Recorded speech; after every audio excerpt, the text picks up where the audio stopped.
Greetings, travelers. Welcome back to Goldbound.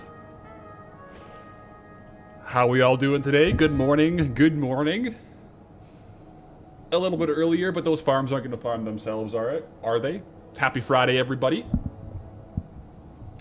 Bing, bang, boom.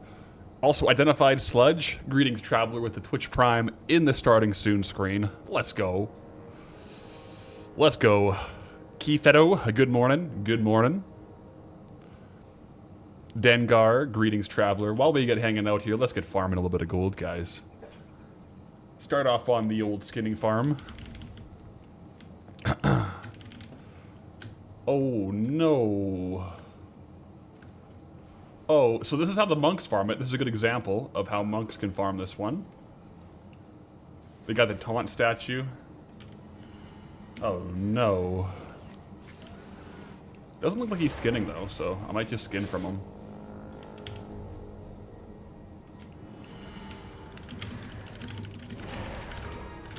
Mind if I skin? It looks like he's pretty hard. Oh, he's horde. It looks like he's pretty AFKing it.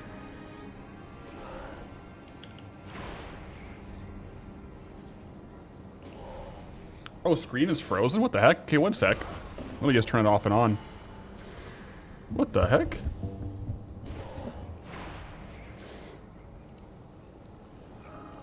One moment.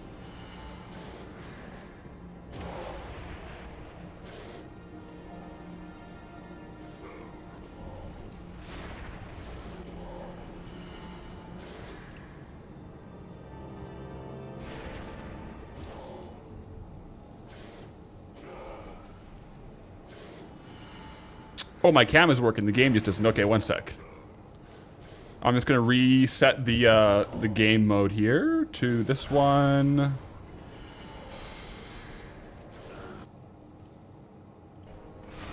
That should work. It should come up in a second. Once it realizes we're playing WoW. Until then, guys, I'll describe. I'm currently skinning Dragonkin. There's a monk farming the spot. I'm just taking his skins because he's AoE farming. Just waiting for the feed to come in. 1 second, guys. Still no feed. Nespira did subscribe though. Greetings, traveler. Nespira. Let me I don't know why. Let me relog into WoW, I guess. 1 sec, guys. I'm just gonna relog here. But yeah, greetings, travelers. Welcome to the Traveler's Hearth podcast, where we have a black screen and no gameplay. It's okay. Oh, there we go, guys. We got the game back. All right, podcast over. Goldbound is starting now. We do have... I won't tell you what it is, guys. But we do have a stream upgrade today. It's been a long requested stream upgrade, so we'll see if we can get it working today. This is what we were missing, though. This guy is farming, which honestly isn't the worst for us, because I can just come here and just take all the skins, because he's not skinning. He's just a monk AFK farming. See? He has his taunt statue, and I'm just skinning.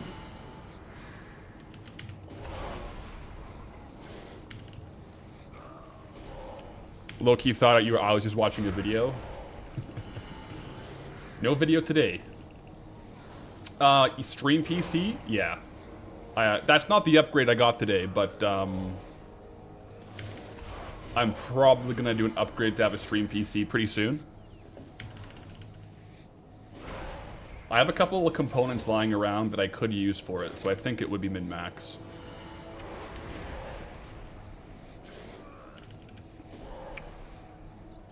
Is this a bot with auto loot? Honestly, I think it's just someone AFKing. Like, if you're a monk, this is the way to do it, right? You don't have to move. You just kind of stand here, and then every, like, couple minutes you loot.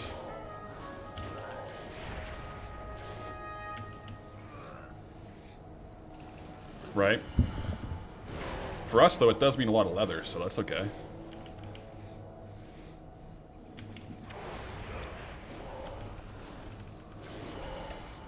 We can literally one-hand farm this right now by skinning.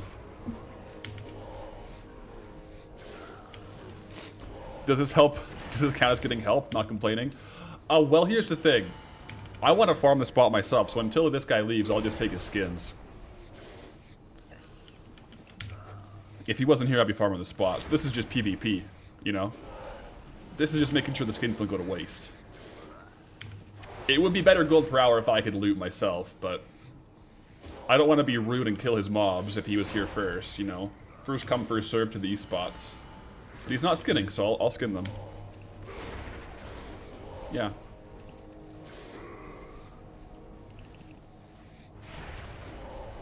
So far, it's like, yeah, 4,800 gold per hour skinning. I might run out of skins eventually, though. I don't know.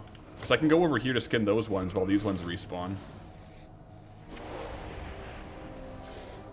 Hey, Pap, how's it going? One of the few streams you can catch since you're off today, since it's your birthday. Well, happy birthday. The wind strikes one. Greetings, traveler. Happy birthday. Hope you have a great birthday and a great day off. We're just locking in here for some gold farming.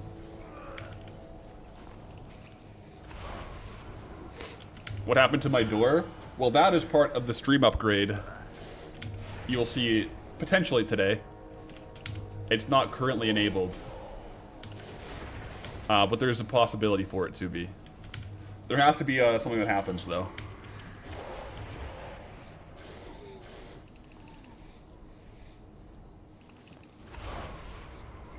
The door isn't enabled. The door is not... Well, the door is open. Alright.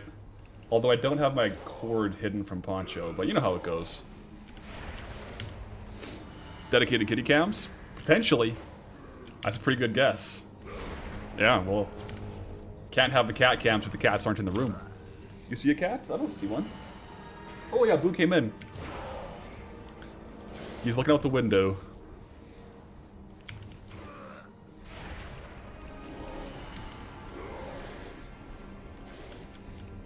It looks like I'm kind of running out of skin slowly here, though.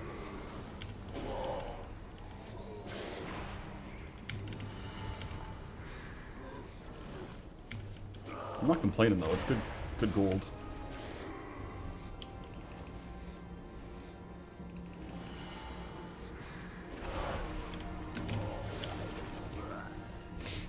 What's this monk doing if he's not skinning? He's just farming the Crimson Whelp. Because you can see he's pulling all these guys in with taunt. So he is looting. He's just not skinning them. He doesn't have skinning. It's just like a super AFK farm for him. Like, he's probably off doing something else. He's probably working or something. But you can AFK and farm like this.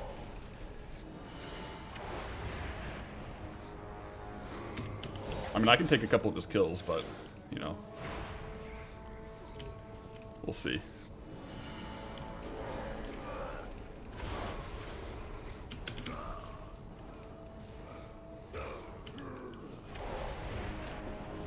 Yeah, it does make the skinning farm better, but it makes... Like, I don't have the upside of getting rare drops, right?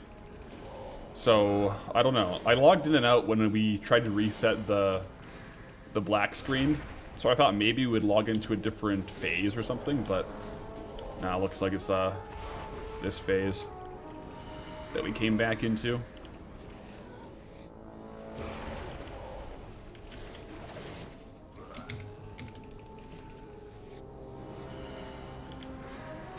War mode? Yeah. I will not be turning war mode on. Otherwise, it might be a good call, but war mode while streaming with this amount of gear is a bad idea. Although, going to war mode and back might end up swapping my phases away from this guy, but... If not, it's all good too.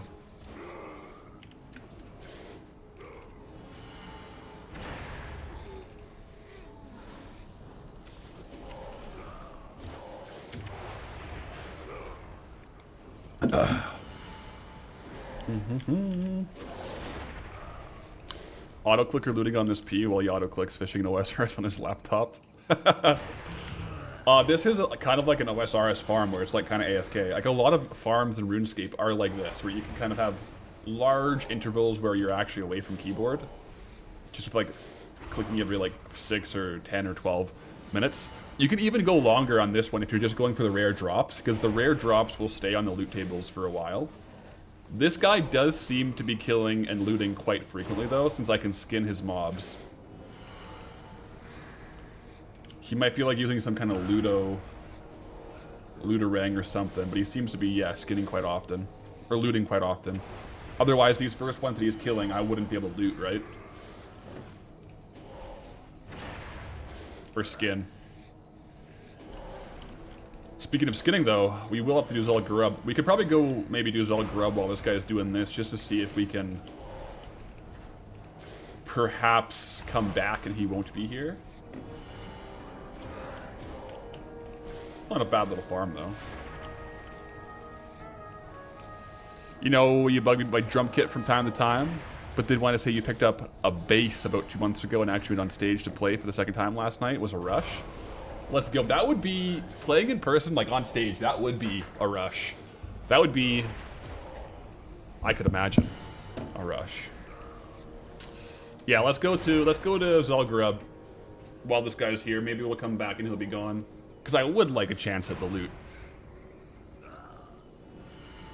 I also did spec into disenchanting. My idea was to farm this and disenchant all the greens we got. Maybe get another whelpling or two, and also get a bunch of skins. But that guy is getting all the loot.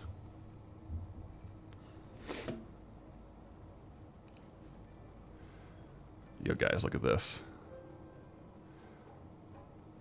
Are you seeing what I'm freaking seeing, guys? That's right. That's right. We got a cat cam going. Look at Boo. Just crawling into the hammock, guys. It's right here. That's my hand right there. Yep. He's just hanging out. He's just having a good time. Just off to the side, guys. Can we get some Pathil 2 boos in the chat?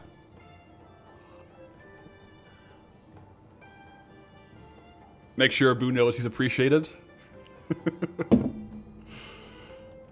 The cord, so like I have my old webcam, but my desktop is on this side of the computer. It is like the max distance the cord could go, and I couldn't put it anywhere else, but it kind of works perfectly for the hammock. This hammock just literally hangs off the side of my desk.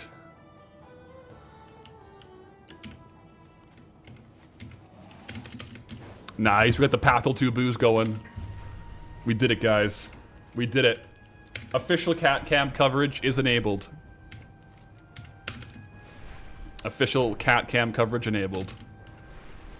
He'll probably chill there for a long time. He's a lazy guy. Yo, Duck U. Greetings, travelers, with the tier 1 and the Pathil 2 booze. Do I have to manually turn it on, or is it like pressure sensitive or something? Oh, I have to enable it in OBS. Yeah, I have to click. I have it named as Cam 2, so I just enable that that scene in OBS. A pressure plate would be insane, though. Like if it sensed a cat was sitting in it, it turned it on. That would be. That's a little above my my capabilities, I think. This one is a manual trigger. Yeah. Looks like a comfy floof ball. He's a happy camper, guys. I'll put it on bigger screen for a second just so you can see him closer. He's just chilling. Oh, man. Now leave it just full cam, cat cam. I understand the appeal. He's just in a flying saucer, guys. Reset, dungeon difficulty, heroic. Alright, we're good. I should put World of Warcraft in the tiny window and have the rest of the screen filled with Boo. I should. What's stopping me from doing the Secrets of ZG? There's a couple hand-ins for that stuff that is outside of my unlocked zones. I can't remember off the top of my head what zones I need for it, but I don't have everything I would need to get it. Can I make me small and Boo big? I probably could. You know, maybe I could. If you guys prefer, I could just turn my cam off too and have Boo take the wheels here. Earn his keep. I just bought him a bunch of new food yesterday and litter, so he's got to earn his keep. That's why he's checking into the office. He says, "All right, time to go to the office, go to work." It's a tough job, but someone's got to do it.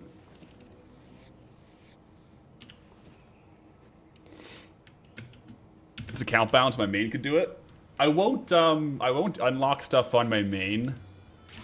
Like if for example, if certain quests are in other zones, I won't do them on my main to get them on Goldie. I'll wait for those zones to be unlocked on Goldie. Kind of the same rationale as why I'm not using my Sky Golem on Goldie. Even though I technically do have it. What's the 20k robe on the left? That was from last stream. It's not in my bags anymore, but it was a drop from the chests. From the chests in Wetlands. We got a couple of good zone drops there, actually.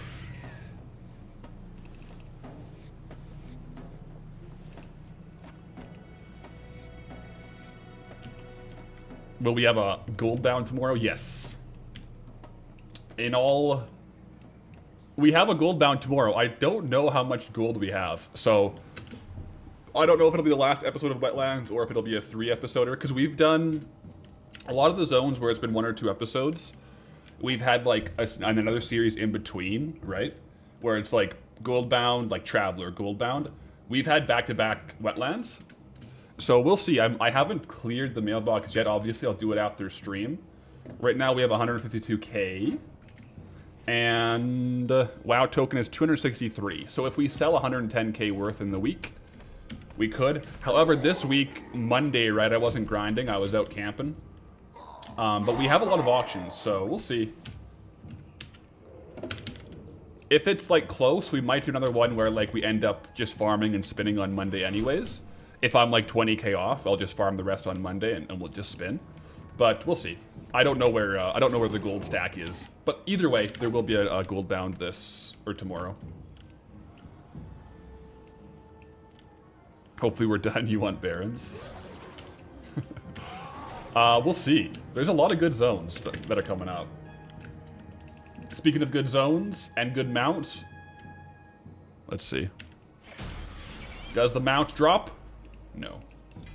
Not today, guys. Not today. I'll finish off this run, though, since we have skinning. I can grab all the skins while we're at it.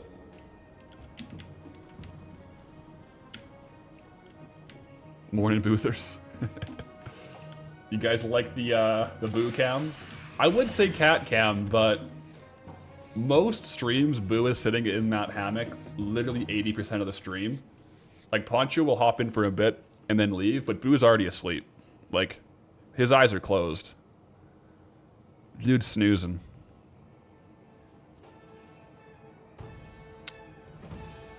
So you guys, it's not frozen, he's just asleep. Yeah. That's the old webcam.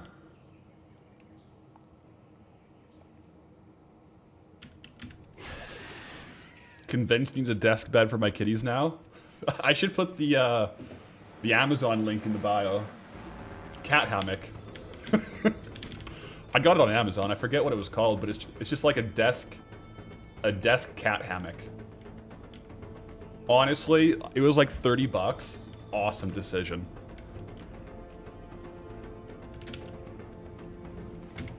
Ten out of 10 purchase, I would say. No regrets on that one.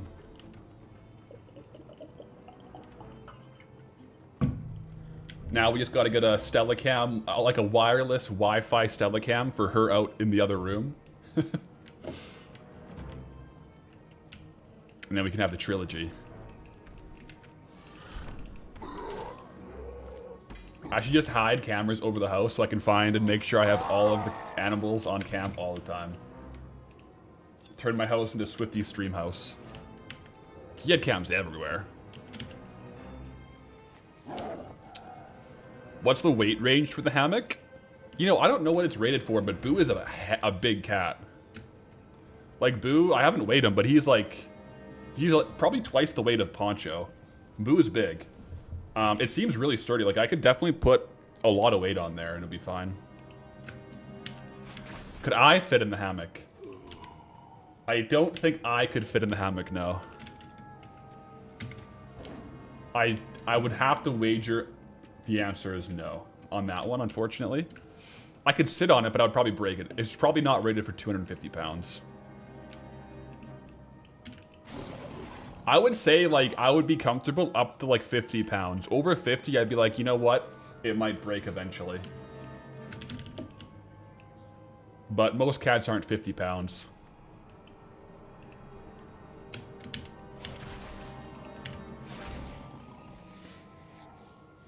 What if Boo was holding me? Then, I don't know. Might have some scars.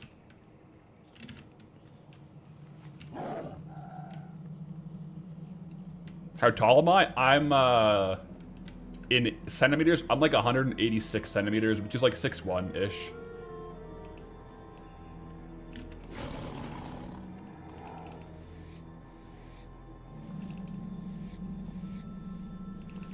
Man, I haven't been in Zul'Gurub with skinning in a while. It's nice to be here with skinning.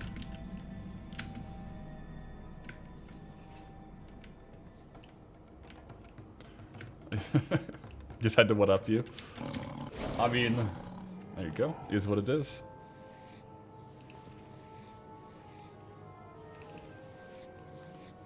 These guys also give light leather, so we'll see when we get back to Wetlands if we can get our hyperspawn farm or not.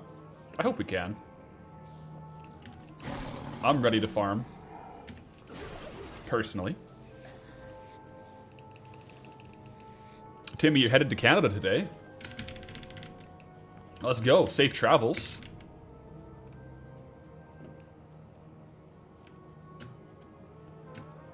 Also with the 15 stream streak. Greetings, traveler.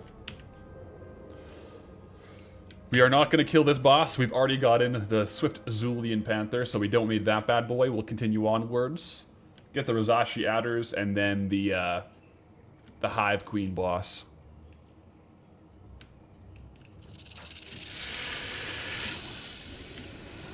Oh, you're going to Surrey, BC for a Linus Tech Tips thing. That's cool. Oops. Hope it all goes well. What Linus Tech Tips thing is it? I know you're talking about the big lamb, but I'm not sure if that was this time of year. Oh, it is the LAN. Okay. Sweet. Well, that should be a good time then. GLHF, I will say. Did I already do Molten Core for the binding this week? Not yet. Not yet. I generally do Molten Core on Mondays. The only time I do it on Fridays if I know...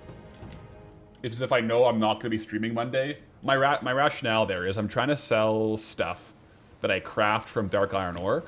Like Dark Iron gear and Dark Iron sconces and stuff like that. So, in a situation where I did sell out, I don't want to lock myself to Molten Core early on in the week, because then I can't actually access the materials. So if I save it until Monday, at any time I could technically go and get Dark Iron ore to craft more Dark Iron materials.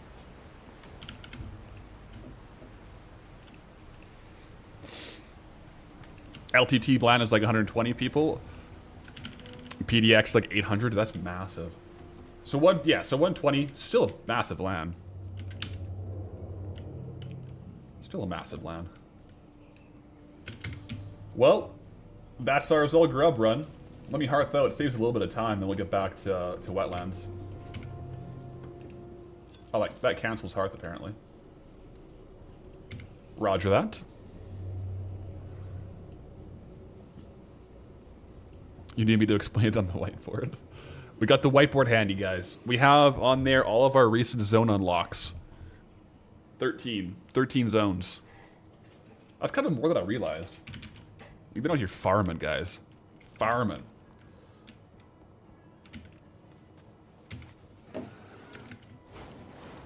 When is Patholanix? That's a good name for it, Patholanix.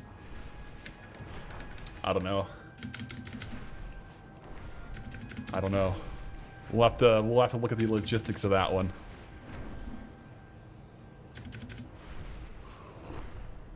13 tokens already with Dragonflight 1 or Darkmoon Fair 1? Yeah, 13. Well, actually, maybe 12 because Wetlands. Well, no. Yeah. I think it's technically 12. Because once we leave this zone, it'll be 13. I think. Yeah, we're over. I think we're into like the 3.5 mil total gold earned or something like that. So definitely a good amount. We'll see if we can't make it one more this week. What's this back here, hey? What the heck? Little broken down ship? Oh no. I have never seen this, guys. What? This dude crash landed, set up camp, and there's no corpse here, there's no skeleton, so he must have gotten away. Maybe that was the missing pilot. But no, the missing pilot got killed by the bear. I don't think I've ever seen that, and I always fly over here.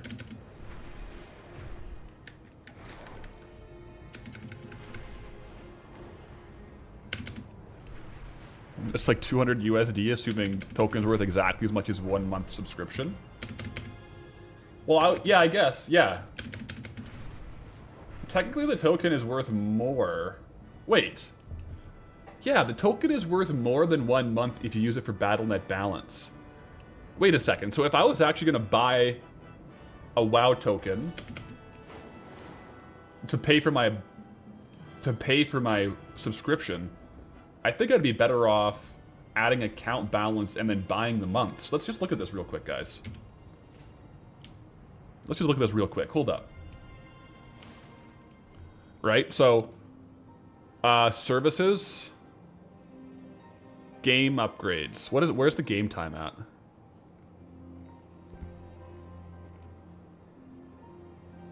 Must be services.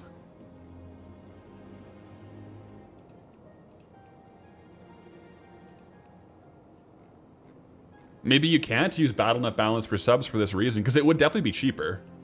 Because you could either get 25 or 22 Canadian dollars, which would be like 1.4 months, especially if you like bought in like a year in supply. It's on the launcher only. Okay, let me just check the launcher real quick. You won't be able to see it, but I want to see real quick on the shop if I could technically use BattleNet currency for it.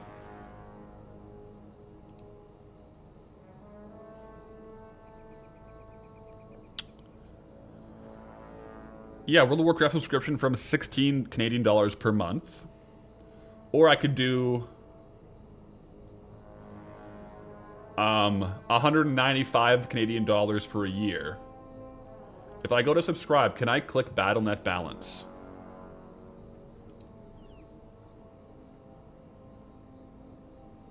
Next to confirm payment. Am I just buying a year WoW subscription right now? I might be. Yeah, I can't select BattleNet balance. So you can't. All right, it's confirmed. You can't use BattleNet balance to buy subs. That makes sense. Otherwise, I mean, 195 CAD divided by 12. That's, yeah, 1625 per month.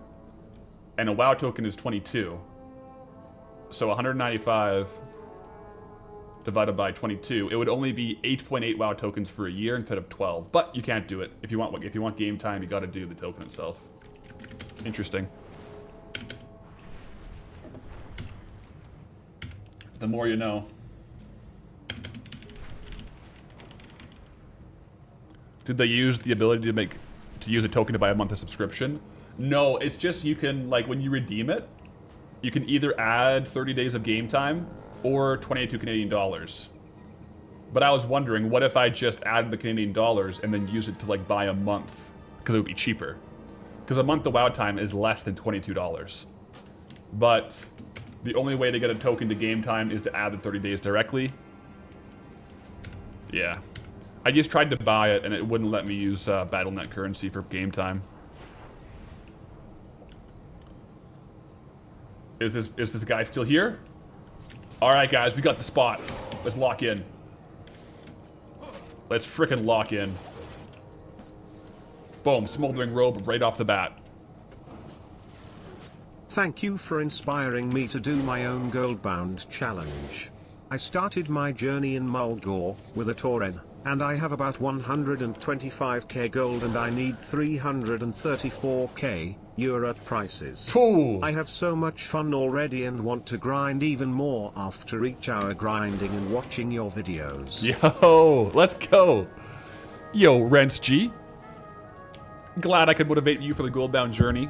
And if you're on EU Goldbound, a community-based guild just opened up if you wanted to join some like-minded travelers. Yeah, but appreciate the Prime, man, and or the tier 1, and good luck out there on the Tauren. EU prices are no joke for WoW tokens. No joke. Right now, NA is at like 260k for WoW token pricing. Let me equip one of these. It's just easier to farm with one of these on. Yeah, I don't envy the EU prices.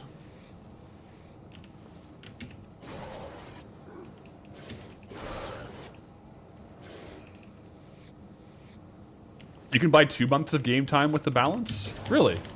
I tried to buy the pack of the 12 months. Maybe they let you do 2 months, not 12 months, but it wouldn't let me put balance on for the 12-month purchase.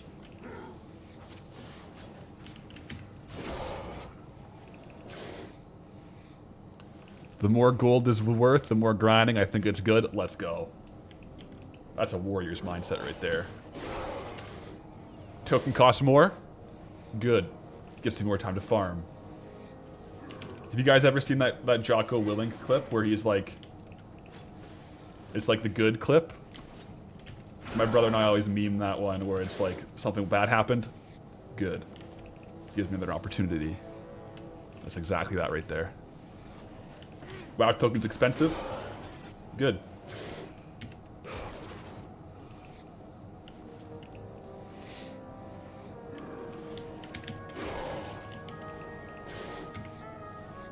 Out here farming. You bought your friend 2 months of game time and gifted it? And paid with balance? Interesting. I wonder now actually if it might be a Canadian thing. Because I know the Canadian WoW token is like technically one of the highest BattleNet currencies you get for a token compared to how much the WoW price is. Because like, the token is technically $22 of Canadian currency, but a monthly sub is 18. Whereas I think a lot of places, the amount of BattleNet balance you get is the same as how much a month costs. So it might actually be dependent on where you live. Unless you live in Canada, then I don't know. But, because I remember hearing a lot of EU places, you get like 16 or 10 of the currency. So it might just be that Canada has a lower, like, token price. So like a lower monthly sub price.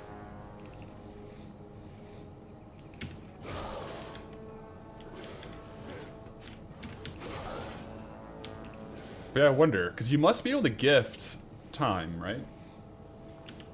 Should I try to give someone time right now? See if it works.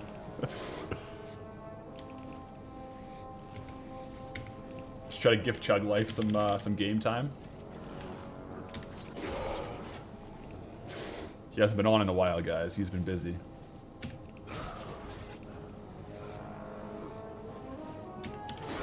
I guess those shouldn't be up here. It should be the things we're getting.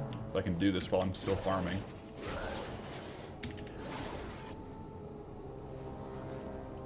You live in Sweden? I'm curious, so in Sweden, with a WoW token, how much of your currency do you get for BattleNet balance, and how much is a 1 month sub? I think that might be the distinction here. Because it varies a lot depending on where you are, I think.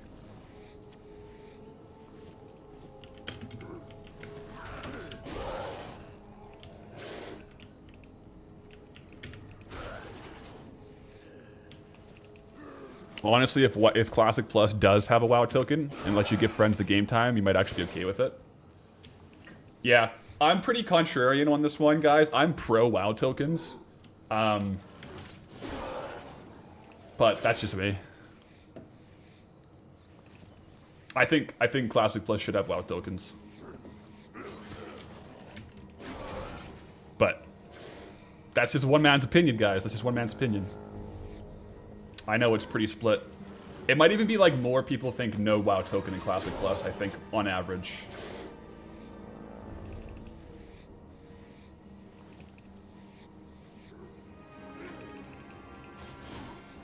Probably okay if they added a token to vanilla, so long as you can't buy gold with the token. It's only one direction. I think for the token to operate as a token, though, you'd have to be able to buy gold. Because it has to be like, every time someone buys a WoW token for gold, someone else is selling one for gold, right?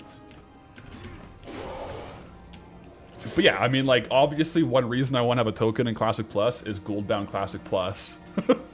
I mean, you can do it other ways, 100%. The token is just the cleanest way to do it because it changes with inflation. It changes with the market. So, like, you could set other items or, like, artificial things, but over time, inflation will make it irrelevant. Whereas the token will always scale with inflation. Yeah.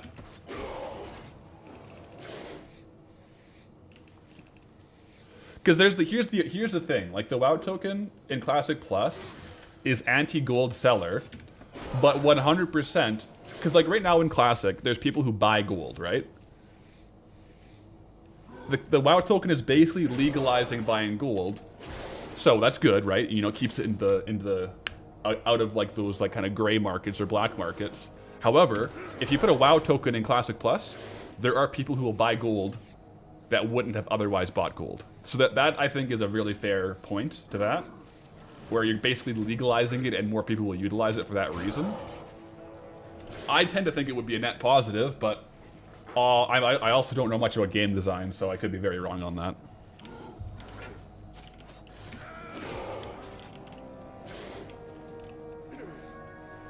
Maybe living under a rock, but has Classic Plus been announced? Not officially, no. There's just a lot of speculation, hints, a lot of factors pointing towards it.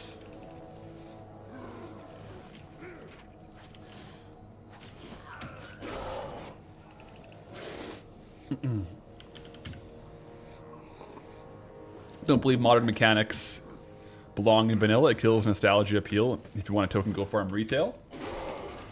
I definitely get that point. However, you know, just to play devil's advocate, Classic Plus will be vanilla adjacent, but it won't be vanilla, right? It has to have some things that have evolved, but some things that keep true.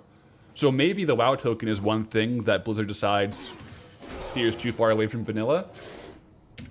But in some sense, Classic Plus will be vanilla if it evolved in a different way, more with the same principles. Maybe a WoW token is one of those principles that aren't going to join it. Yeah, it's a hard one, though. It's definitely a hard one.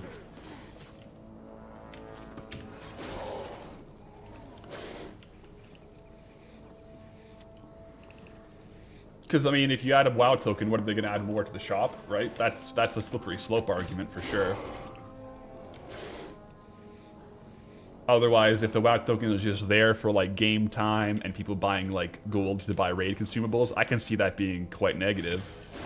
I can also see having, a microtransaction shop in Classic Plus being quite negative as well.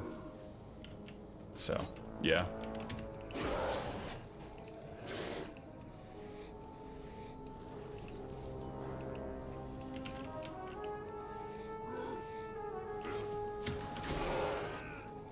Still play with the token but wouldn't use it. That's a fair point too. Yeah. It's like right now in Classic, if you're raiding in Classic, you know other people are buying gold. That doesn't mean you have to go buy gold as well. It can make the economy pretty difficult though, so yeah.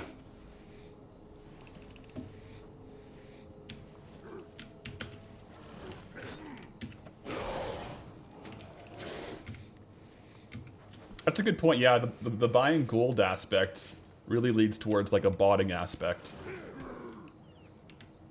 So if gold selling companies have a clear path and a good price to sell gold, it incentivizes bot farms.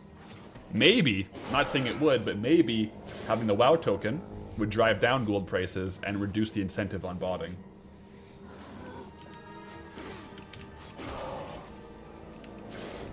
Yeah.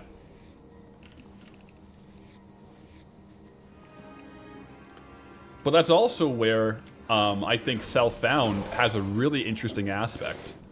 And I do wonder if Classic Plus, if they'll have some self-found aspects in it. Because self-found completely... It does two things. It does take away part of the MMO aspect of trading, which I think I can say for all of us. We do enjoy making gold. It does also eviscerate gold buying. Self-found, you can't buy gold.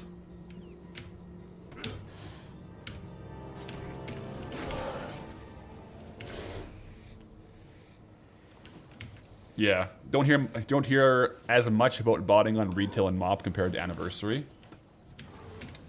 But yeah, I'd be interested to see the actual numbers on that. I think there might have been some botting problems with like release, right, of Midnight, but I mean, if you look at, I think like on retail, like I don't know, don't buy gold, guys, but I'm pretty sure if you were to buy gold like outside of like the WoW token on retail, the price per gold is like way cheaper than a WoW token, right?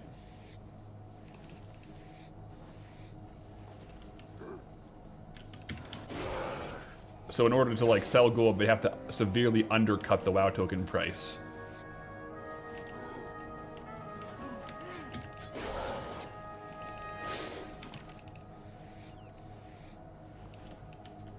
How do you think a self-found only classic server would do?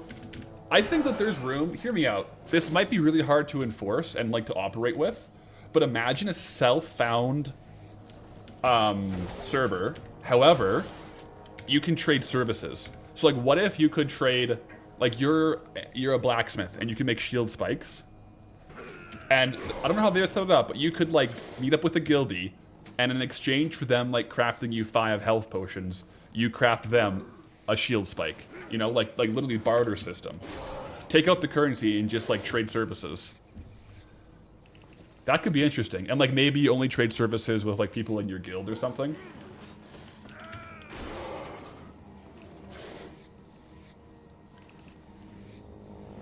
So guild found? Kind of, but like, yeah, no monetary exchange.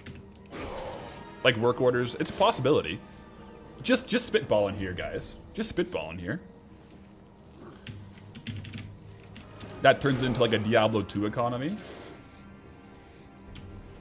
I guess I'm not too familiar with the Diablo 2 economy.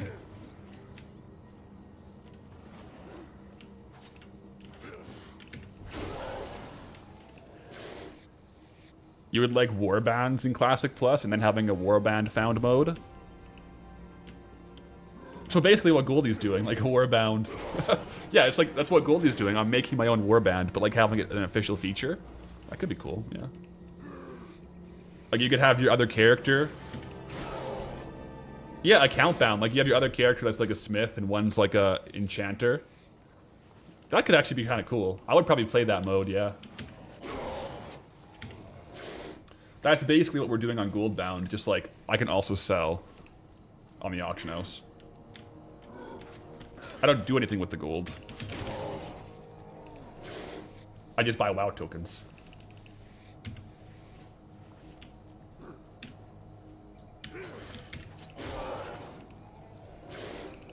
Where's my AoE spell at? It's C. It's right here on the side. I don't have it on my bottom bar because there's no cooldown. And I just spam it when I'm doing things like this, so it's just off to the side here. But it's keybound to C.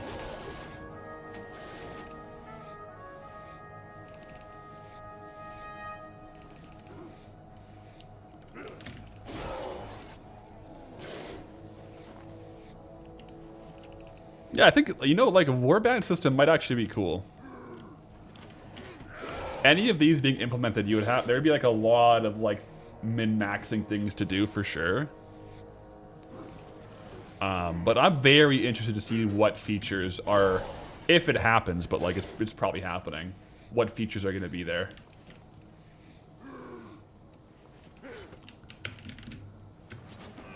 You don't reject the idea of a token in Classic Plus when they do, if they handle it like OSRS, where the rest of the game so perfectly feels like RuneScape 2 that this one convenience doesn't make it take away from the experience. Yeah, Honestly, I think it would be very, very helpful for Blizzard to look at old school RuneScape as like a case study for principles and how to implement Classic Plus.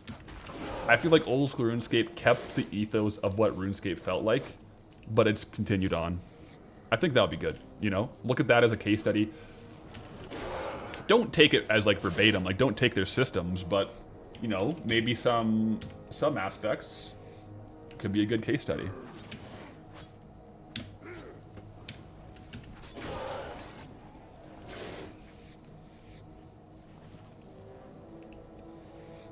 You don't believe in Blizzard at all for that?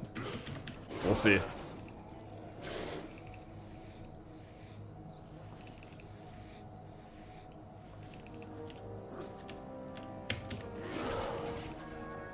We'll all just have to sit and wait for now. I'm assuming BlizzCon is going to be when we get like some more light shone on things. My big question when BlizzCon comes out is how baked is the proverbial cookie going to be? You know what I'm saying? Like, is it going to be like, yeah, we're doing this, it's going to be in 2-3 years? Or they're like, yeah, we're doing it, it comes out in December. That's my big question.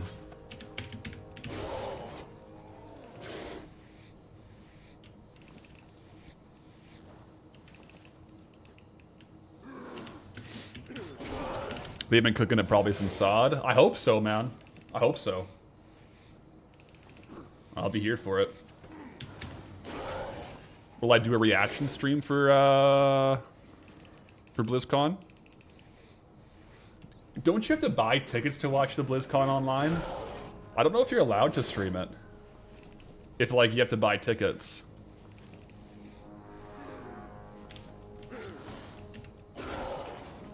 If it's all above board, then I'll probably will, yeah, probably will do reactions, like just watching, like a watch stream. Don't have to actually show it. It's true, yeah.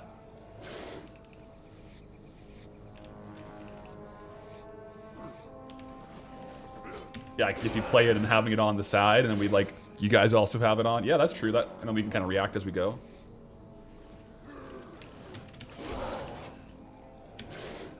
Opening ceremony is free. Oh, yeah, if the opening ceremony is free and that's like where all the major announcements are, yeah, we could definitely stream that.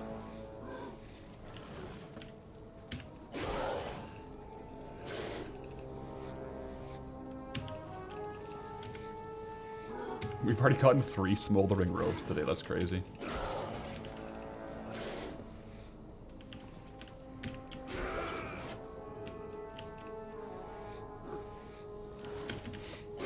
Couldn't I write off the tickets as a business expense? Yeah, my concern is more if there are tickets and I don't think you can live stream it, right? Like if I pay for a ticket, it'd be like buying a pay-per-view and then streaming it. It's basically like unauthorized distribution, right? If I stream it and then people can watch you didn't buy tickets. But if the opening ceremony is free, then I could stream that, I think. Possibly.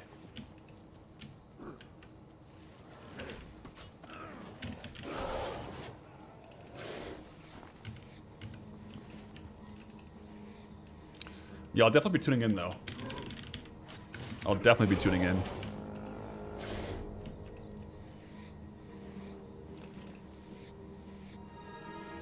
I shouldn't stream it, but I should draw what I'm seeing on the whiteboard. That's... yeah. Little interpretive drawing.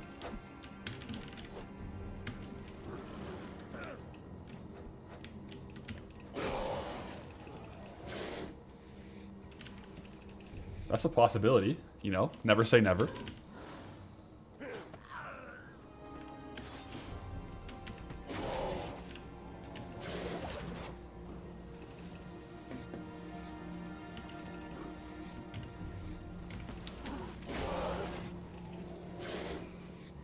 We're cruising through light leather, though. Light leather and medium leather. What's the price on these right now? It's like 4 gold and 2 gold. Not bad prices, actually.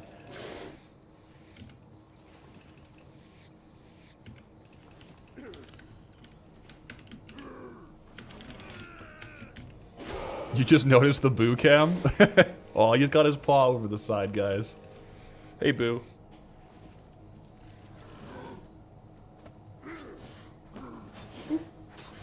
Yeah, Boo's hanging out there. It's not frozen, he's just sleeping, guys. He's just hanging out. Most streams he's there. He's just like barely off cam normally, so you guys don't see him. But usually like half an hour into stream, he'll hear me, he comes down, and then he'll stay there until I stop streaming, usually. He might get up a couple times in the day to like go get some food and some water, use the washroom. But he's a working cat. He's clocking into the job.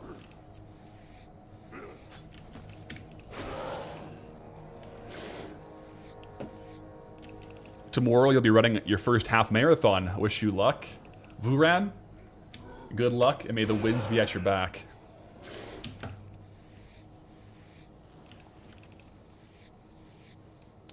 What percentage of revenue is he getting? Surely you have to pay for his image. He gets a flat rate of 2 square meals a day, and you know, every now and then some new toys. That's his current rate. Maybe he needs some an agent to negotiate a better deal, better split. But that's his current setup.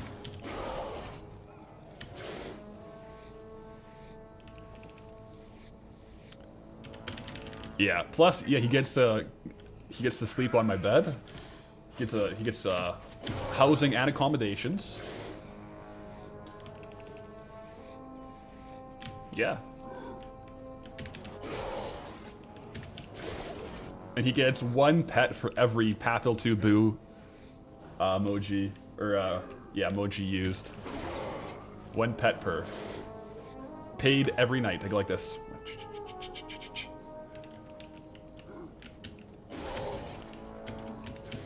It's a pretty good deal for him, I think.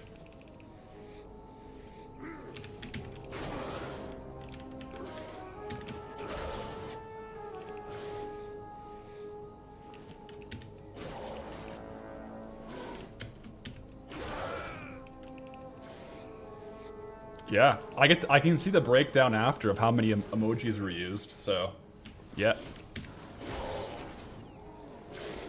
There we go. We got a couple in the chat. A couple Pathel2 Boos.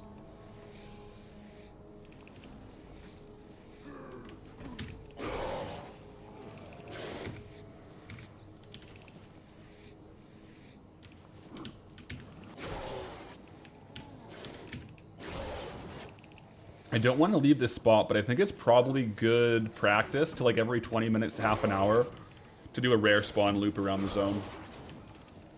It's probably good. Gotta head out. See ya, and good luck. Hope 12,000 red weapons drop. Thank you. I hope so too. We'll see what we get. We'll see what we get. Oh boy, we're getting a lot of Pathel2 Boos in the chat here. Snora's dropping about 40 of them. You hear that, Boo? Lots of pats tonight.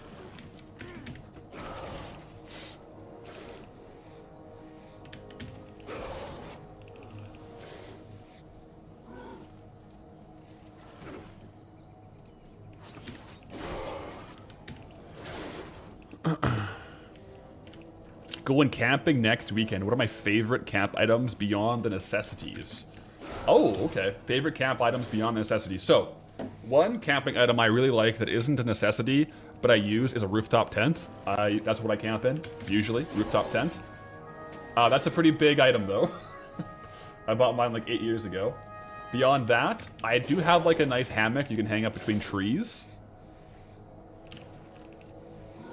That's also good. One thing I just bought, actually, is a portable, it's like a pop-up sauna. You know, it's basically like an ice fishing shelter with like a wood-fired stove. I haven't used it yet, but it's like a sauna. It'll get up to like 230 degrees Fahrenheit, which is like man, I'm so Canadian. I like some temperatures, like saunas, I think in Fahrenheit, but the weather I think in Celsius. What is 230?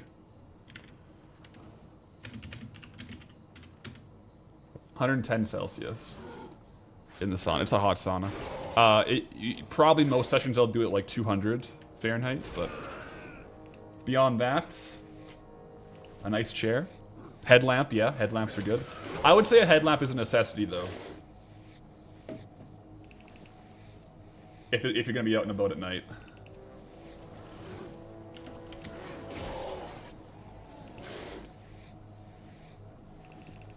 Hope I get 10,000 subs to stream. Thanks for around.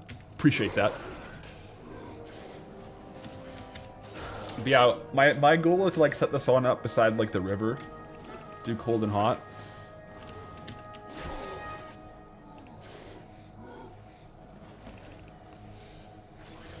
Yours is a pop-up outhouse. That's actually a good idea too.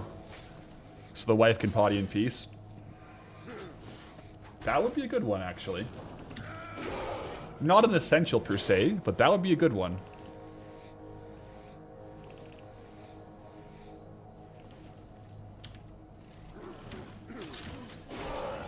Yeah, maybe I should get pathway with one of those, because right now I just say go walk 100 meters into the woods.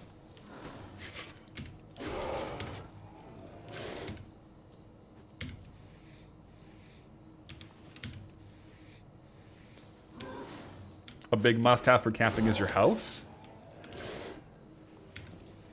What do you mean by that?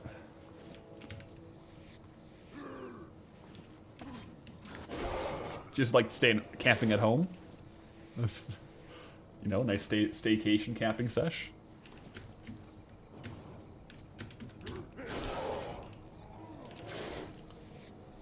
Alright, kills are climbing, guys. Kills are climbing. Let's see.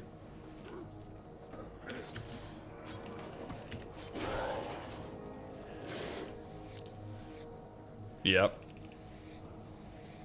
You can camp in the backyard for sure.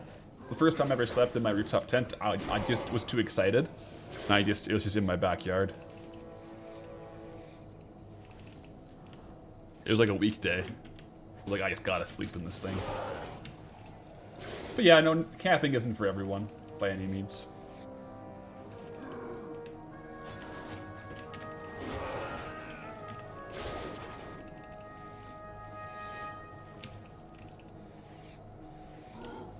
Must have for camping is a good farm spot. Camping the farms. We're camping this farm right now, yeah, that's true. This is Goldie's type of camping.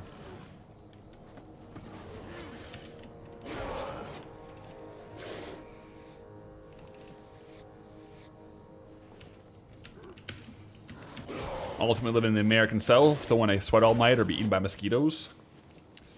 Yeah, I guess I live in a pretty good spot for camping.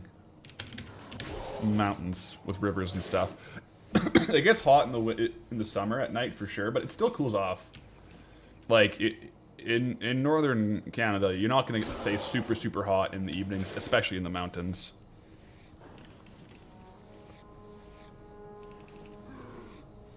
You'll get some cold weather though. Like sometimes I'll wake up and there's snow or frost, or like the dog water is frozen over.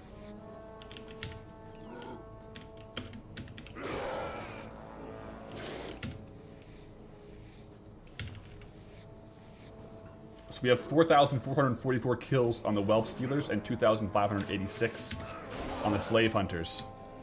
So far, only one whelpling drop, though. Let's make it 2. 2 to make true, like we always say. And by like we always say, that's the first time I've ever said that. That's from, I feel like 2 to make it true is a skateboarding term. Like if you land a trick, you gotta land it again to make it like legit. Is that? I think that's a skateboarding term.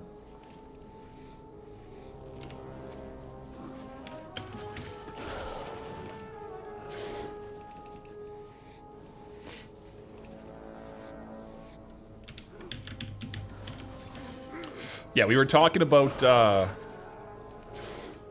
this coming winter. I want to do a stream where I'm ice fishing IRL and fishing in game. But I keep behind my fishing rod to have the fishing on World of Warcraft. And it's going to be like a 24-hour stream. I'm going to do it. This could be freaking sick. I wonder what you'd classify that as like a stream category. Is that just chatting or is that gaming? Like, what's the distinction? I guess if you're in game, it's still a World of Warcraft stream, right? Like, if like, it would be a bigger cam, but if you're playing World of Warcraft and fishing in World of Warcraft, what do you categorize that as a stream?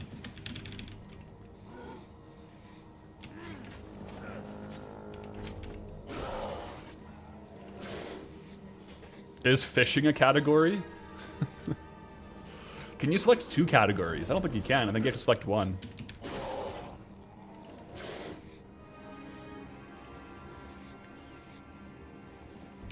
Yeah. But no, I think it'd be cool, because I would rent, like, there's, at some lakes around, you can, like, rent, like, 1 or 2 nights at these, like, fully kitted out ice fishing huts. So it's not a pop-up tent. They have power. I would have to bring, like, Starlink probably for internet. But then I could also, I'm pretty sure I could use a HDMI to get the fish finder cam as an overlay on stream as well. So it would be like, wow, me fishing, like on the cam, and then an overlay as well of the fish finder. And I think it would be hilarious. We would have to do it during Dark Moon Fair Week. You think it's WoW and then make tags? That's probably the way you do it, yeah.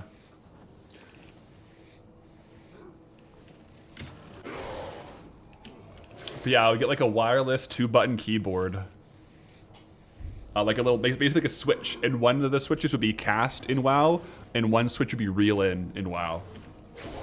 And it would just be on my fishing rod in real life.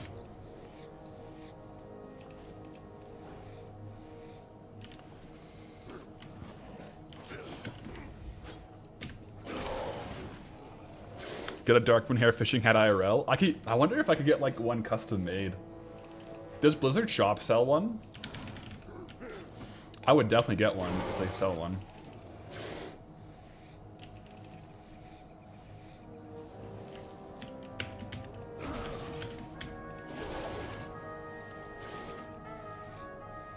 Sorry, did I answer your question? Got DC'd? Sorry, I don't know what the chat is has gone by. I can't see what the question was. I don't remember if I answered it.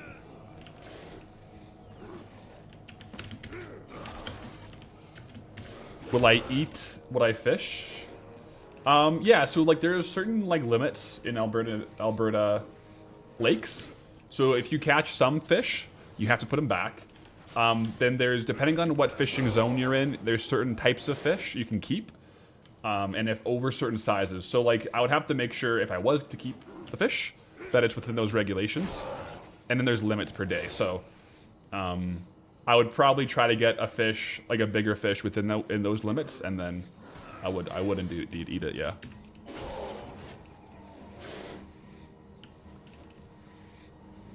TSM question. If you set yours way over the video suggests, but you're not seeing, didn't get anywhere near region average. I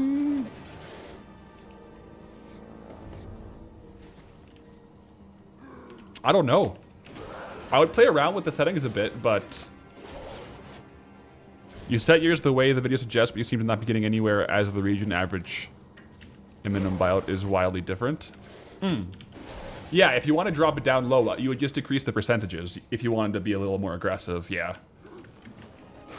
I have some operations personally that are like fast sale operations, and I set it to a lower percentage of like region average. If I see like one item is being posted for crazy, I'll put it into that group.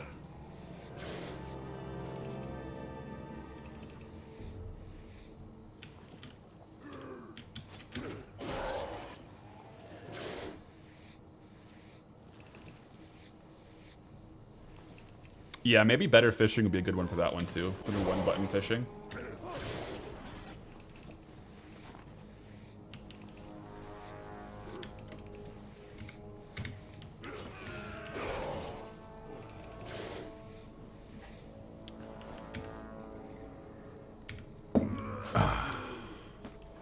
What's the best farm in Wetlands for consistent gold? Ironically, this one. It's one of the best, like, transmog and, like, pet farms, but also one of the best consistent gold. It's about 4,000 gold per hour of like consistent gold from the skins and from the vendors and from all that. And then I'm also going to be probably either vendoring or disenchanting a lot of the greens.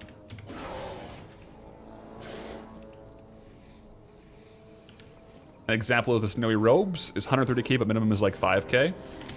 Yeah, some items will have a pretty big spread on TSM for minimum price versus maximum price. Those ones, so like if you wanted to slow sell it, you would just leave it and just make sure you're undercutting within that range. But if you wanted to fast sell it, you would have to put it into a different operation where you're just basing it all off of average sale price, if that makes sense. Because yeah, the bigger spreads are okay if you're slow selling items, but if you're trying to sell fast, you want to base it pretty much off of average sale prices.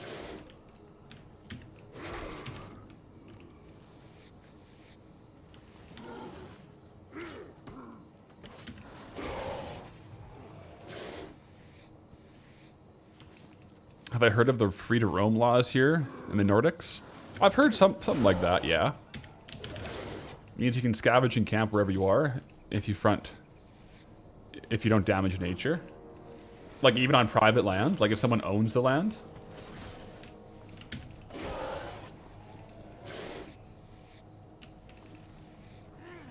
That's, wow, yeah. Yeah, we don't have that here in Alberta. Private land is private, but we have a lot of like public use land zones. Whether it's provincial parks or just like public land use zones.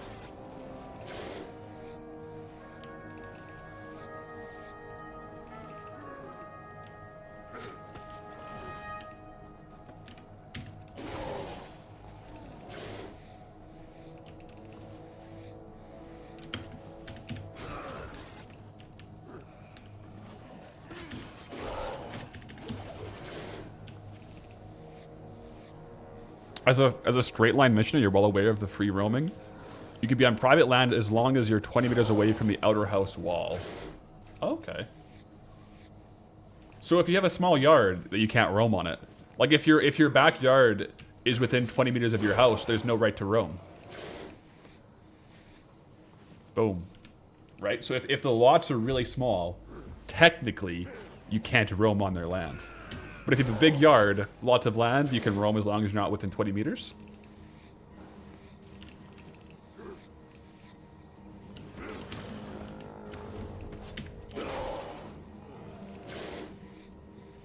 Any chance of earlier streams like this on weekdays? It's hard for the EU folks to tune in later in the evening, your time.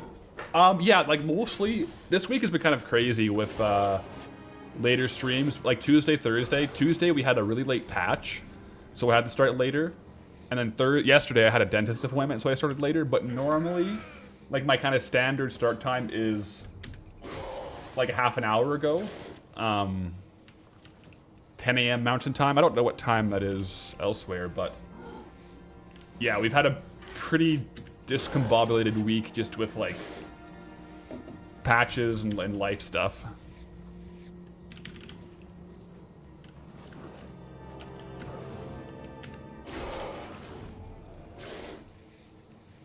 Most definitely. Isn't it crazy you can skin these guys but not the Worgen anymore? Yeah. Because these are Dragonkin. I wonder if Dragonkin ever became a playable race. This skin farm might not be skinnable anymore.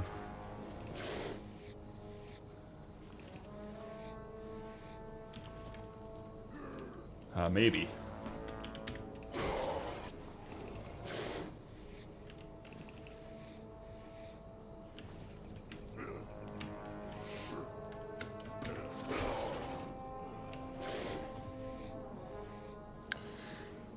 I don't think there's any Worgens that are skinnable. Like, all the ones in Duskwood are no longer skinnable in retail. In Classic, they are. But in retail, I don't... As far as I know, there's no skinnable Worgens.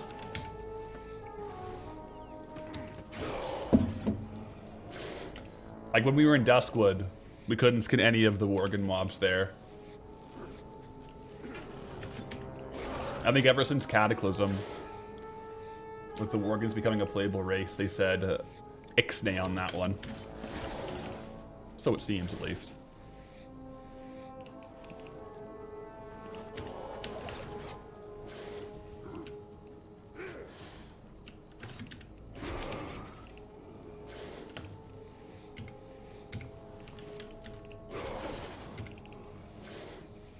So far, no whelp, though.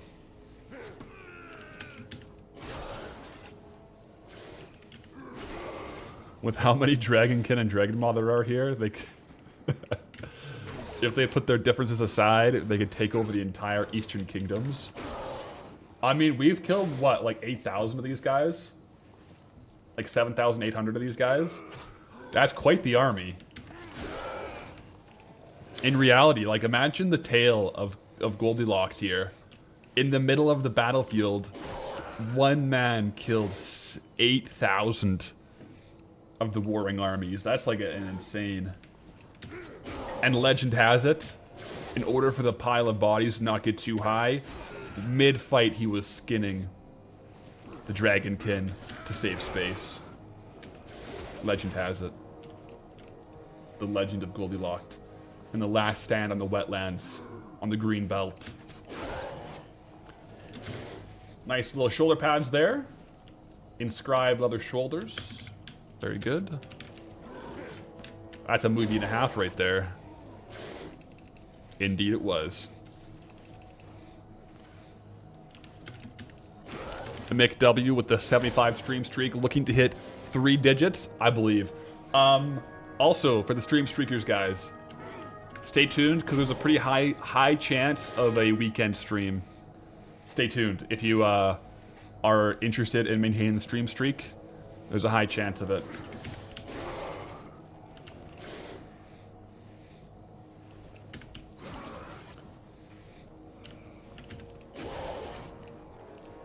If my brother was going to come visit, but work might be a bit too crazy, so he might not be able to.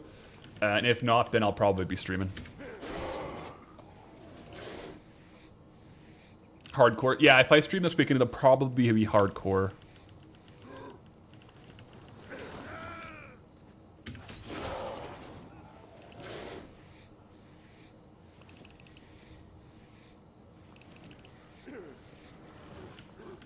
We got some unfinished business in the wetlands. Which is kind of funny. We were literally questing right here yesterday in the wetlands. It's the wetlands week, guys, is what it is. It's cool to see the differences, though, because like we can like directly see the differences between retail and classic.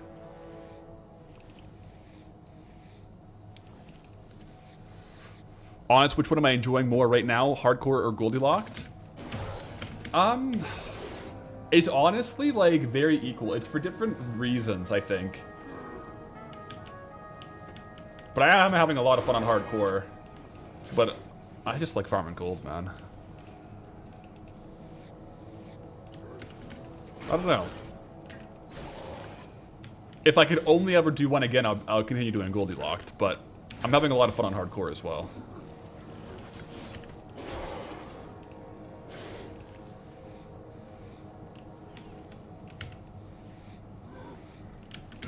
When you look out the window, it's wet. You look at the stream, it's wet. Everywhere is wet. That just reminded me of this. I hate sand.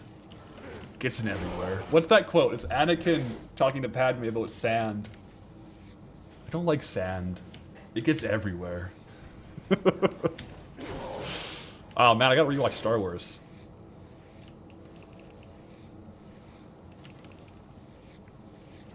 What video tomorrow? Double down? I could confirm there's no double down tomorrow. We, right now we're kind of doing the Goldbound and the hardcore. Yeah, it's coarse and rough.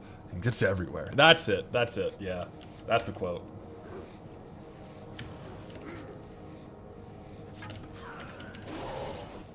Great quote. Is this a fan parody of WoW? No, this is Star Wars. The prequels. Anakin Skywalker talking to Padme about sand. I don't know why I just thought about it, but it's good.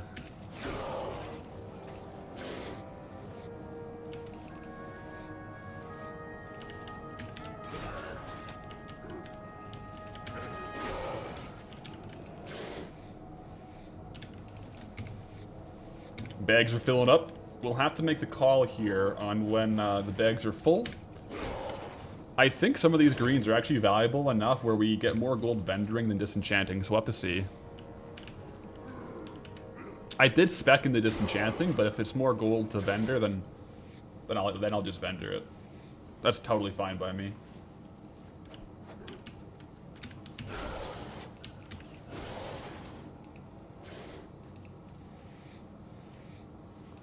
They're rescanning the original trilogy and releasing a New Hope theaters next year. Oh, really? That's cool. I'm of like the age where I actually watched the prequels before the original trilogy. That's the age I'm at, because the prequels came out when I was like, I think like 10, 11, 12-ish. And I watched those first, and after liking them, I then went back and watched the originals.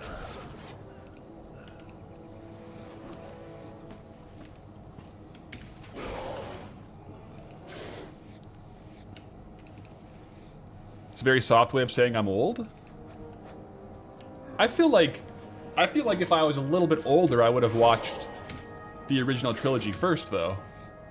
Right?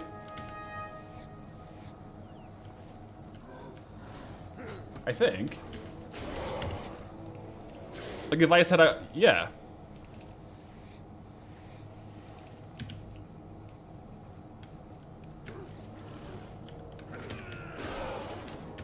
One of your earliest memories in theaters was seeing episode 3. Oh man, episode 3 when you're 7 would be not a... That'd be a scary situation, I would say.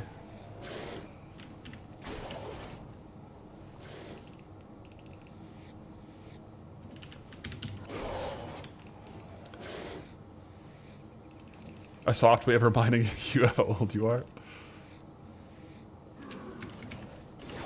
Yeah, no, I do like the prequels. They are very memeable, though. Very memeable.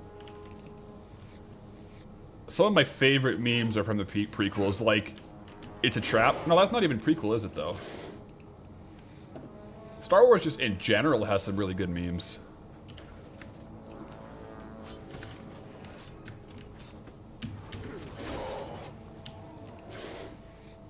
I think my favorite prequel meme, though, is when it's like explaining how when they say, I saw Anakin killing younglings, and it's just a picture of him with like the beer that's called Younglings, and he's just drinking it. Oh my gosh. It's hilarious.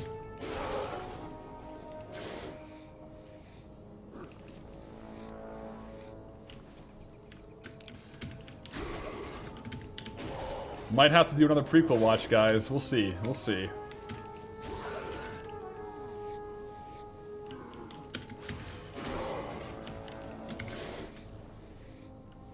Countries with the free roaming laws. Quite a few, actually, yeah.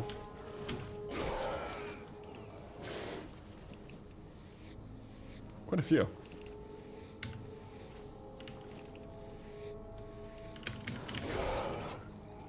I feel like we should get another whelp soon now. Like we're deep into the second whelp attempt here.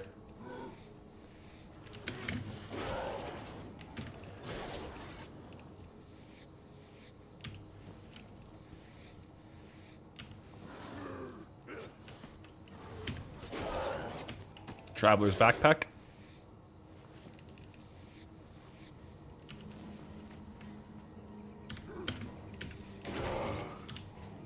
Will we escape the wetlands this week? We'll see. I actually don't know.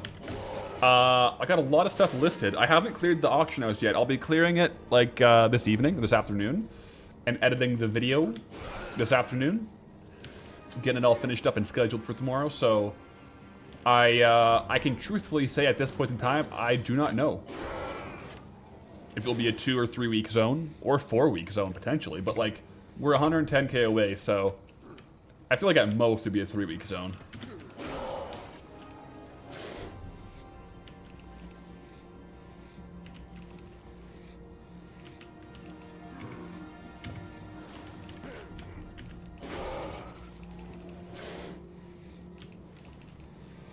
what's the gold per hour on this farm. We did some testing, like not including the drops of transmog, because you can get like decent transmog here and the whelps. It's about 4,000 gold per hour, like consistent gold, like trade goods, vendor trash, and raw gold. So any whelpings or like buccaneers chest piece on top of that is just gravy, right? But yeah, those are, you're not gonna get a big drop every hour though.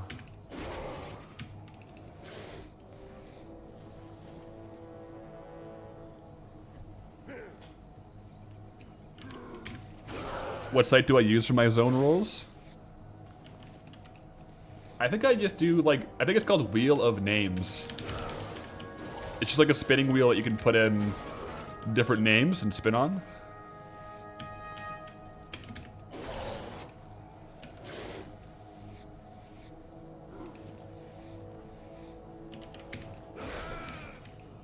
Will Gilneas count as its own zone? That's what I don't know if I'll have the answer to until I get close and kind of look into it a bit closer. Some of those I can speculate, but I kind of have to like double check once we're closer.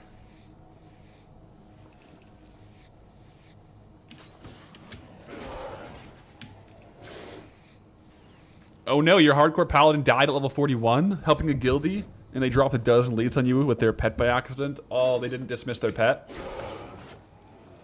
Oh, 7, man, I'm sorry.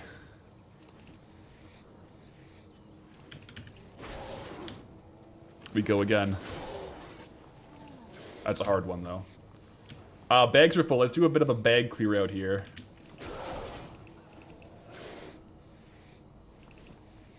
Yo, Jetalix. 8 months on the prime. Let's go, brother. Let me mount up on the mount here.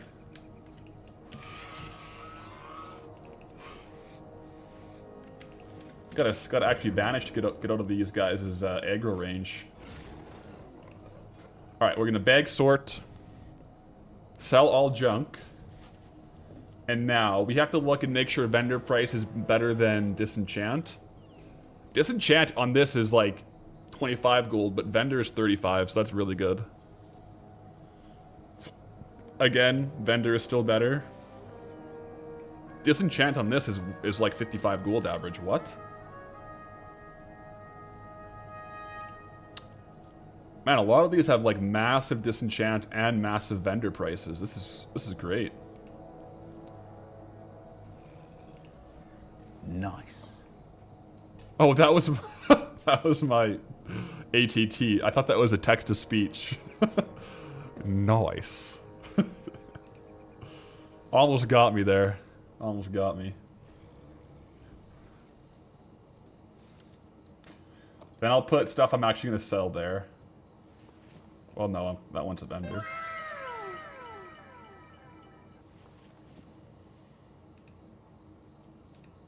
Easy. Disenchant, yeah, not on that one.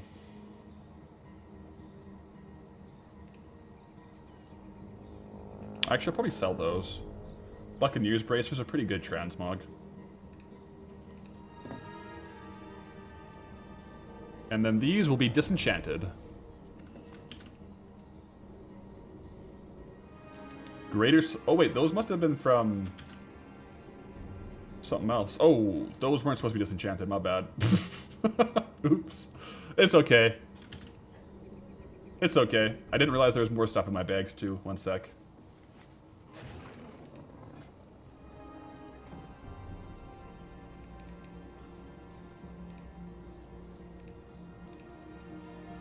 Dervish cape. Yeah, why not? Sell it. Okay, I have to real bad use the washroom. I've been chugging water, drinking a lot of water, staying hydrated. I'll be right back. How is that blade from Kata? We did Zul'Gurub this morning for the mount attempt, and Zul'Gurub is technically, it's in Stranglethorn Vale, but it's technically Cataclysm, because it's a heroic Kata dungeon. But I'll be right back, guys. In the meantime,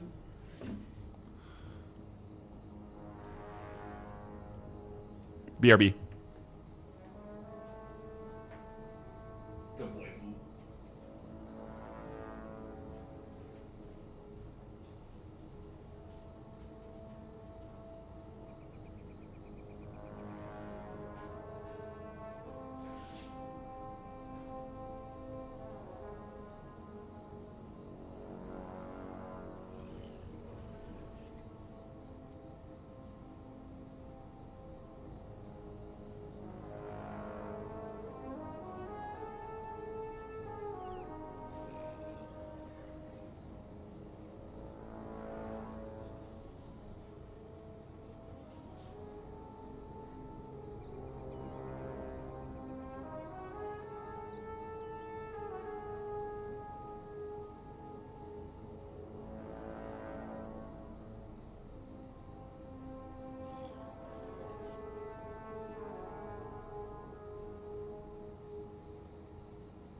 I'm back.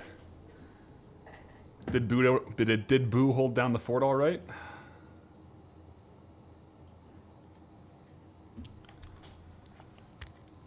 Need a cat mic? I should do this when I go away. Drop the mic on Boo.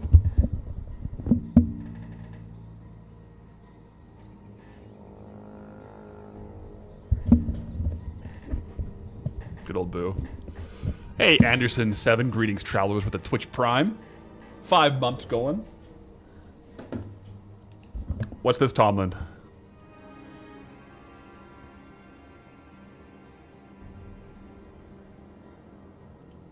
The clip? Let's go.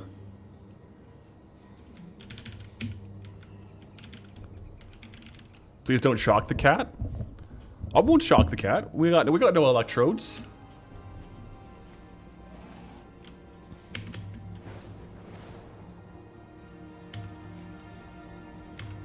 He was holding down the fort pretty well. Good. All right, quick little rare spawn loop. Scouting belt. I should actually swap specs real quick while we do our rare spawn loop to check for chests as well.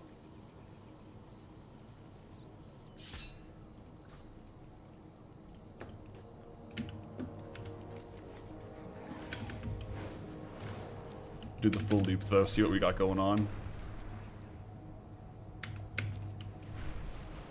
The Lock Hunter is down. Let's check on the Razor Maw Matriarch.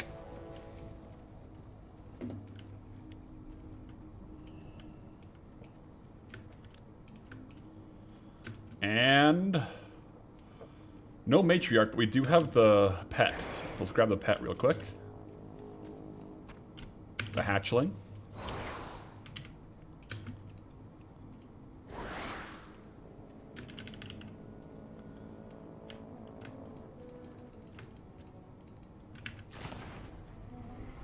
Have I considered using a bag out on?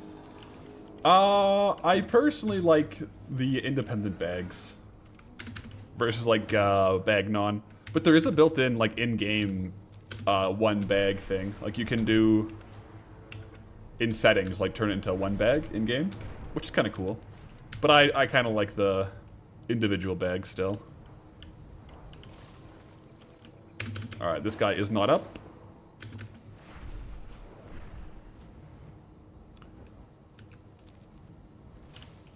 What do I think Boo is currently thinking about? Who knows, man? That guy's an enigma. He's probably thinking about his next meal. He's like, should I walk upstairs to eat or no?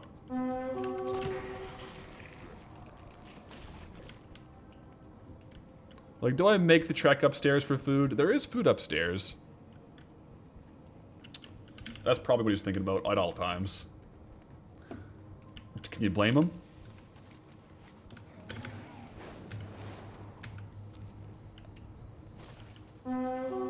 Rufus.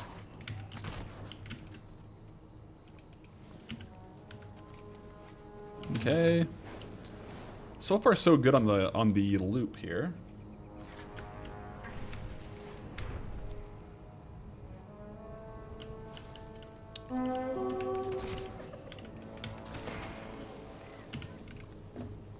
No crazy drops though, but it's good to get some logged kills on these guys. The watchers have become the watched. Boo's just making sure you guys stay in line, I guess.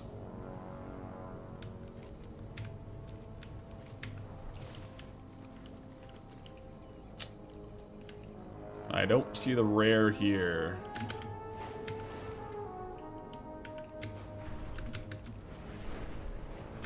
A lot of battered footlockers, though.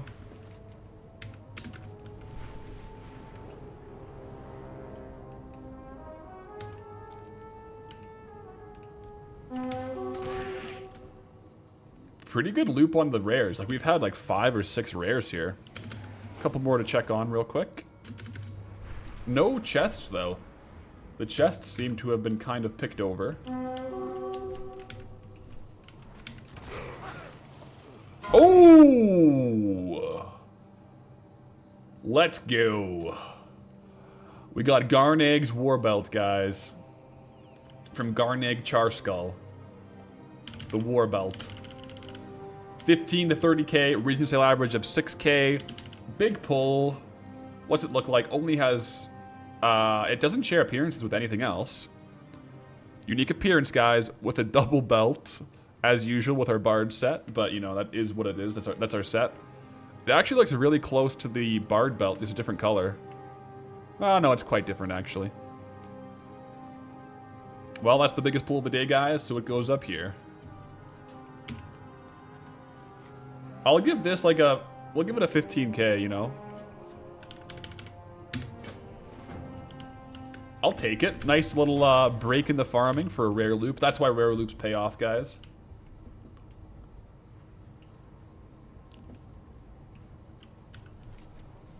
I could go into the cave too, check on Leech Widow real quick. I haven't gone there yet. There's probably a couple of chest spawns in the cave too, so let's go take a look.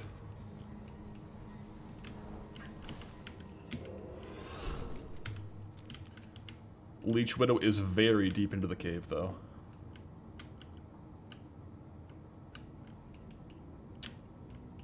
All the way here and around the corner. Is that an objective to get 15k? No. That might... Oh my gosh, that would be... We'd be here for like 5... Maybe even more, like... A decade. To get 15,000 of those bad boys. It's just kind of a cool placeholder to kind of show a bit of the price, I find. There's Leech Widow around here. Where's Leech Widow at? Down here? Oh, yeah, down here. Okay.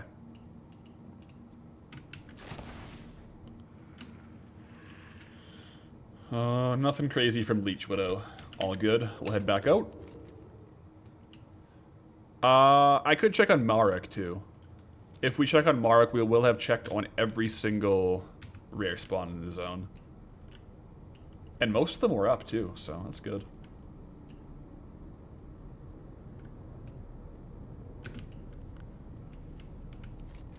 Problem is, I do not have mining for these nodes.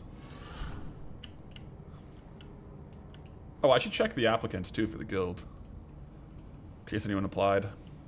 Just started the Goldbound challenge. Thought it'd be cool to join. Oh, yeah. Welcome in. For the Brotherhood. This guy gets it. You get it.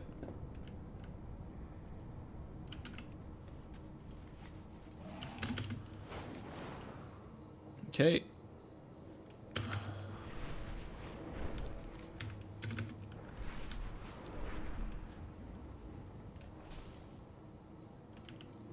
Are you here?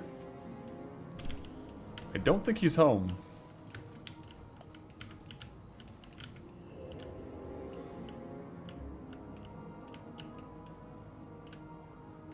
Nope, nobody's home.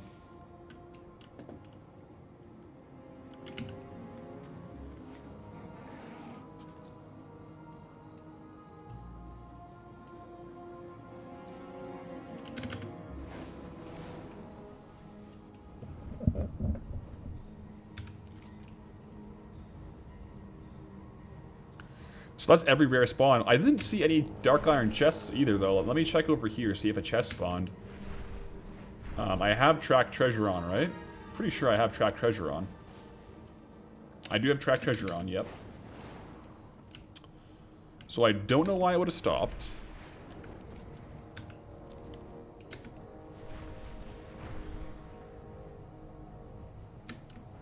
What is the add-on that is showing those items in the upper left? Yo! Star Magician. First off, thank you for the 100 bits. Add-on showing the items in the top left, that is Farming Bar. You can change the settings for any items. You can add, like, target items. You know, farm targets and stuff like that. So it's a pretty fun add-on. But yeah, it's Farming Bar is what that is.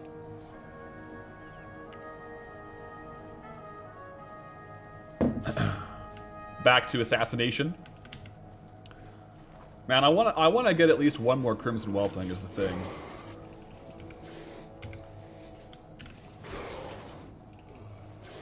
add it to my collection, you know what I'm saying?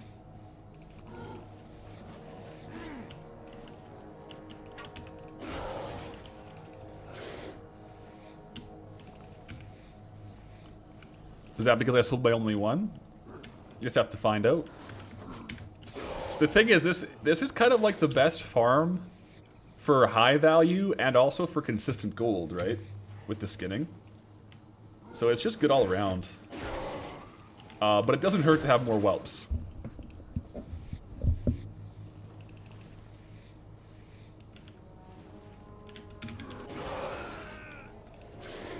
I wonder if I could do it like this. Probably could. I don't know if it'll be better though. Got this guy.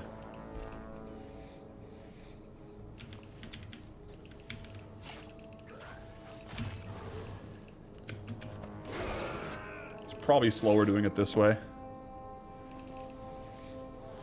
Because yeah, I'm not hyper spawning over here. I thought maybe it wouldn't be the end of the world. Maybe it'd be okay, but nah. We are actually approaching 5,000 kills on the whelp stealers.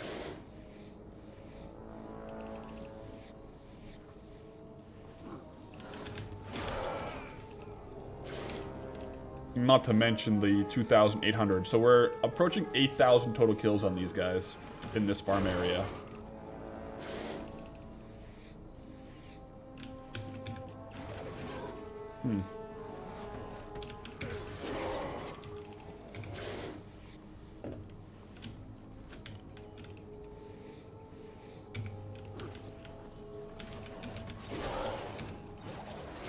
Don't stop until 2,000 medium leather. We'll keep going. I want to get a couple more chances at the drops for sure. It pairs really well with the rare spawns. This is our supply zone of, yeah, exactly. Locally sourced, free-range dragon leather. What more can a gold farmer ask for, right? A blazing wand. When's Darkmoon Fair coming back? Looks like not until June, hey? Yeah, June 7th will be Darkmoon Fair. Suppose I can wait. Wait until June 2nd. 7th.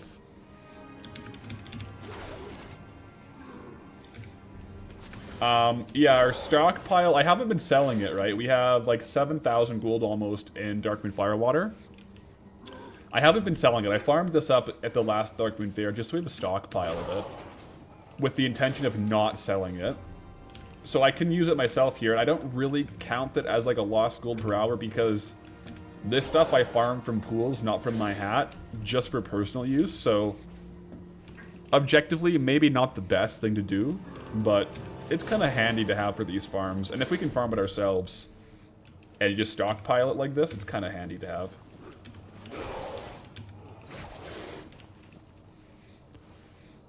Oh, so the fair is always the first Sunday of the month. So it just depends on what that falls on. Roger that. Yeah, because the Sunday here is the 31st. That makes sense.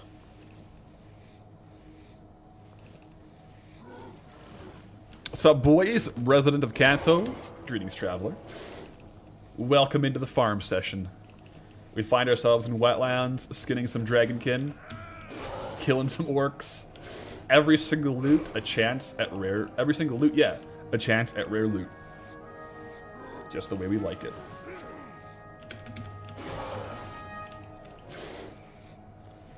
Liking the cat cam? That's a new addition this morning. Boo is currently sleeping, so there's not much movement there, but it is a live feed. Like I'll show you here. That's my hand.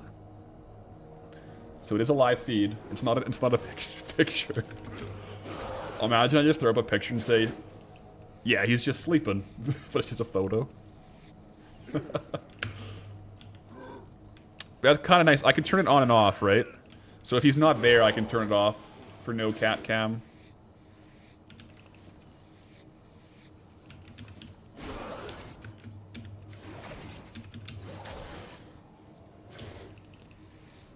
Slide across a hand JPEG for proof. Guys, it's true. It's a real camera.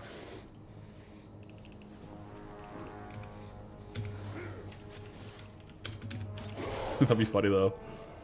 Just like do do do do do. With a fake hand.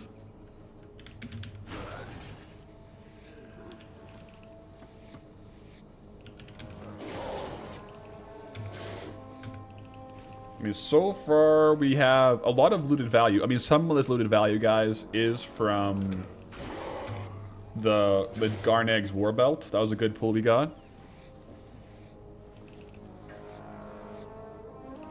But it is set to region sale average. So this one is pulling in, like, I think a region sale average of like 3,000 gold. I have to shadow meld 6,000 gold region sale average, actually. So, pretty beefy average sale price.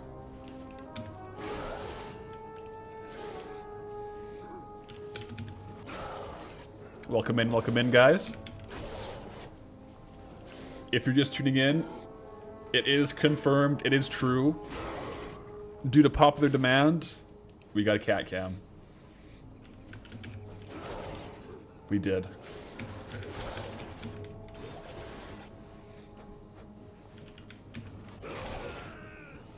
Boo tends to be there. Like, most of my days, if I'm working, even if it's like later at night and I'm editing or something, he'll probably be in that hammock. He loves that hammock.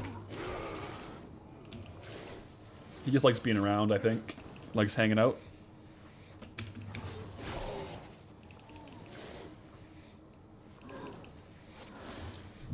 Friendly reminder, keep the hydration going. Gotta stay hydrated out there.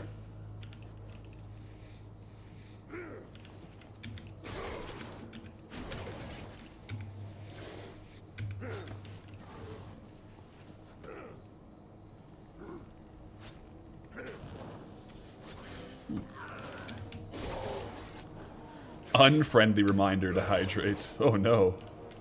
What are we at? I want to get to 3,000 kills on the whelp stealers here, and I'll try out some other stuff. There is one thing I do kind of want to test a little bit. I'm not sure what the status is on it, so yeah, we'll have to test it out.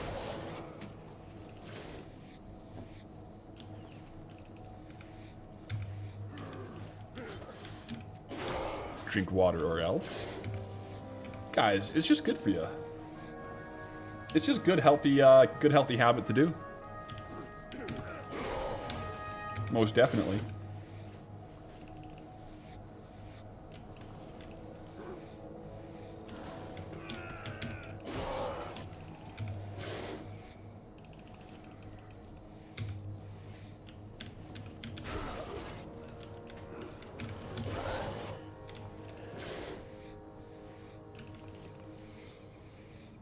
Yeah, we're at we're over 8,000 kills now.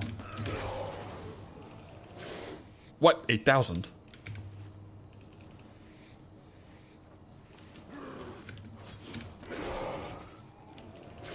Drink so much water, then every time you get a message, they're like, drink more water? Like, I can't? Yeah. I tend to be on the side of drinking a lot of water.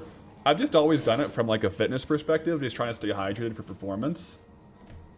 So, I do drink like a good amount of water, for sure.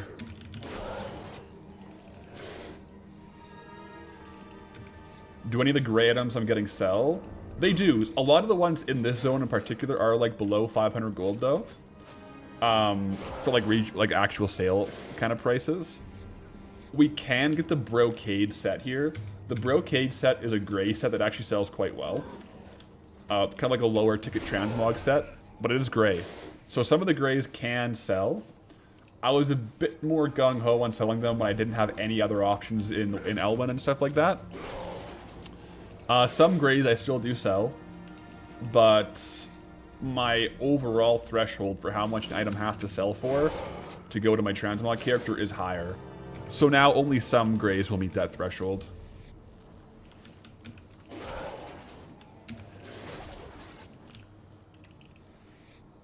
This spot, though, with our current level, everything here vendors for like 20 gold.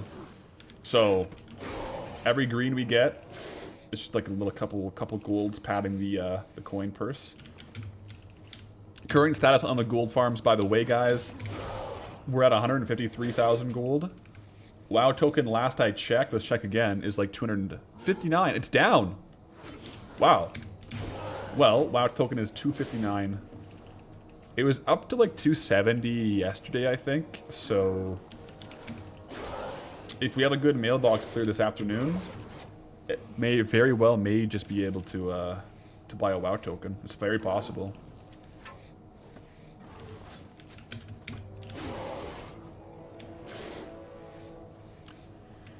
For now, though, I'm just satisfied to be doing a hyperspawn farm.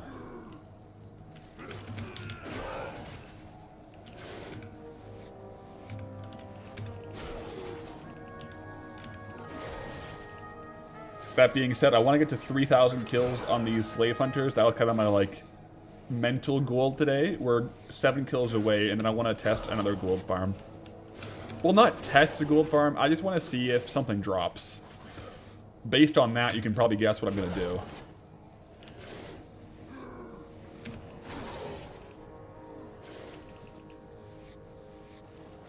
Alright, 2 more. 1 more. This is the last one. And... Alright, no whelp today. That's okay. We can get the whelp from some other drops that we're going to farm. I'll skin up the rest here. And then we're heading east.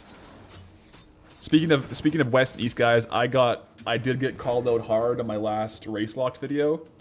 I was talking about the east of Duskwood when I meant west.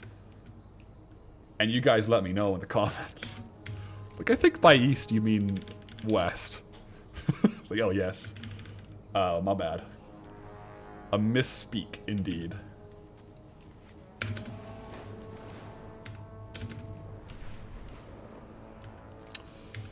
Where are they at? Okay, so I want to go for the oozling bag. Is it technically on the smoldering ooze tables, or do you need the other oozes? Let me look. Wow, smoldering ooze.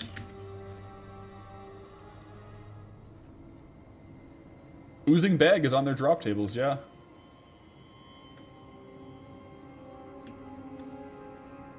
So all the oozes can technically drop it. You know what that means? Well, I say technically. The reason why I say technically is in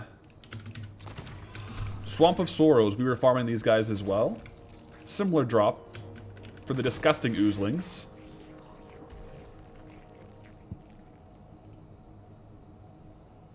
One second here. They can drop the slimy bag.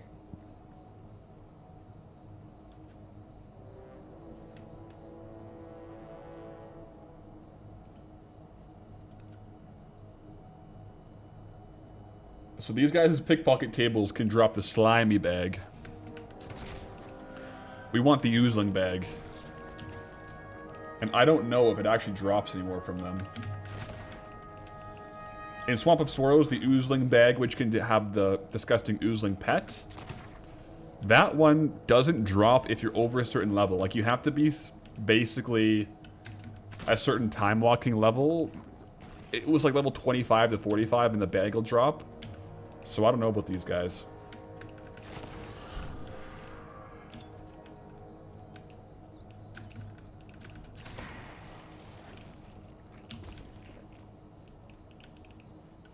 We'll see, though. East is the new west. All good. Exactly, guys. East is the new west.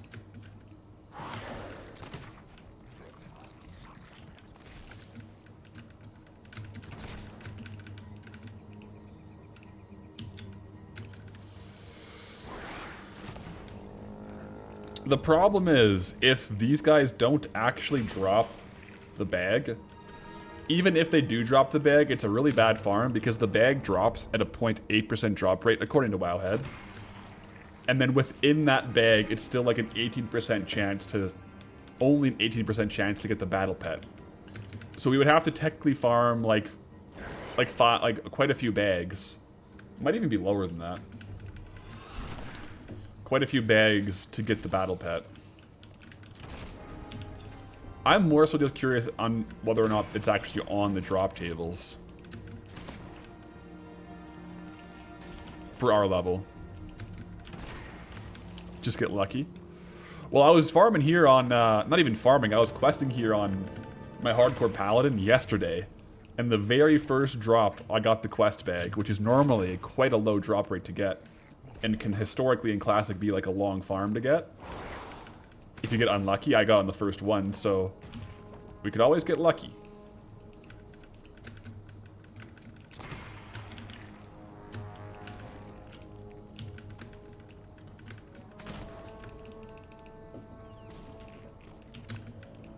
So far, no luck, though.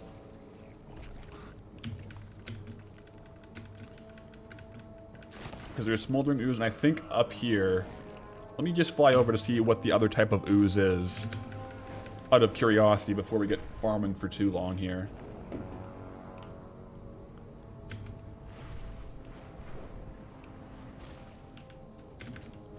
I'm pretty sure there's like a normal kind of ooze.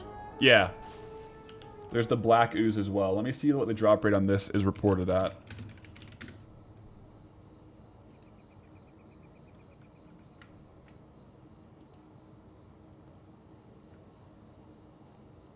Also, yeah, a 0.8% reported drop rate here. What we're farming from these guys is the oozing bag, because the oozing bag can contain the battle pet. The disgusting oozling. The problem is, the Wowhead is telling us it's like a 1% drop for the bag, and then the bag itself is a 1.4% drop chance for the pet. On top of that, in other zones, we actually can't get the bag to drop anymore, so it might not be the best area. How much is the pet? Let me see if it's listed right now.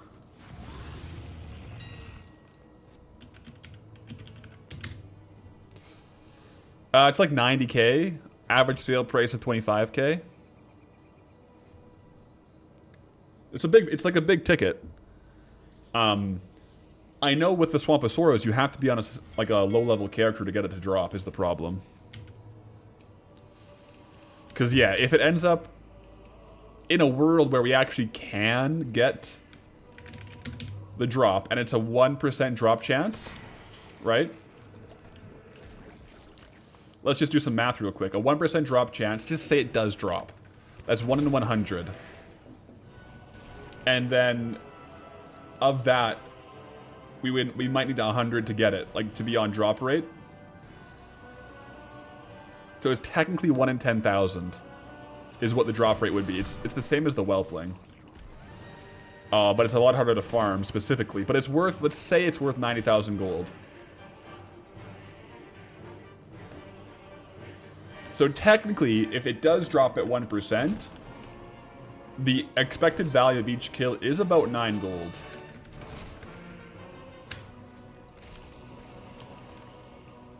Which isn't terrible. If we could get 500 kills per hour, that would be like expected value of like 4,500 per hour, which isn't good for super rare, but I'm really just curious on whether or not it drops. So I'll kill a bunch of ooze to see if it drops at all.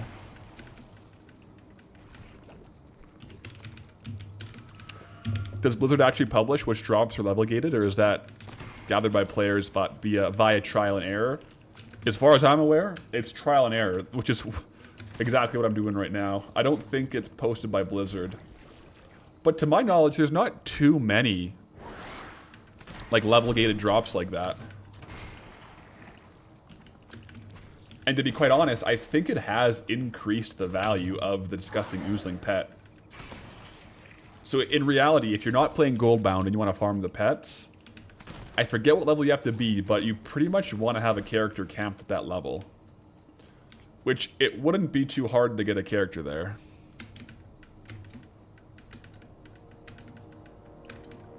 Like, I don't know if it's an intended level gate thing either, or if it's just like a weird, you know, chromie time scaling thing that it just kind of got forgot.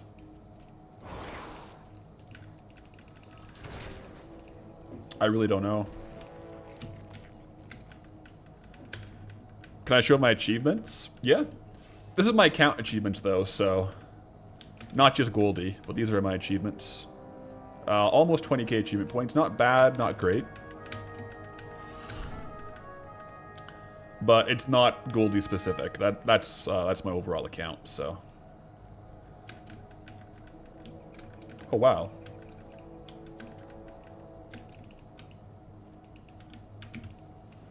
The spawn range on these guys... Let me look on Wowhead here. Yeah, it's a really small spawn for the black ooze, and I don't know if they actually hyperspawn. Look at this.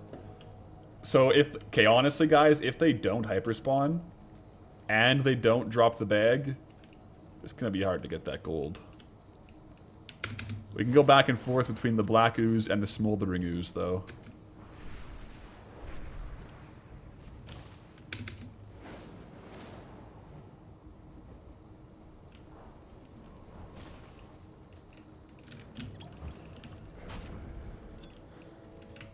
Where's the smoldering ooze at? Oh my goodness, they might not hyperspawn either. Oh. I don't think any of the ooze here hyperspawn. We'll see though. Let me kill the rest of these and see if we get more spawns. But if they don't, even if the bag drops, this is a bad gold farm. Let's see. Oh, Raider shield though. What do you guys think? Do you think that it'll drop, or will it be level gated as well? Like Swamposauros.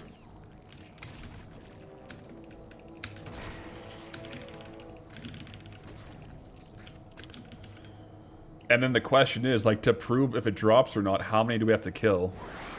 I'll combine the kills across all oozes. Right now we're at 38 kills on smolderings. It's a 0.8% drop rate. So kind of like around 1% listed. So how many kills do we have to get to be like quite certain that it doesn't drop with that sample size? A little bit of a stats question there, I guess. You sadly think it's a level gate too? I mean, it makes sense if it's like the item ID that is level gated, that it wouldn't drop off any mobs. That does make sense to me. It's unlikely that it's a very mob-specific thing. I feel like it's more than like the item ID drop thing, not the mob drop, so... We'll see. Essence of Fire.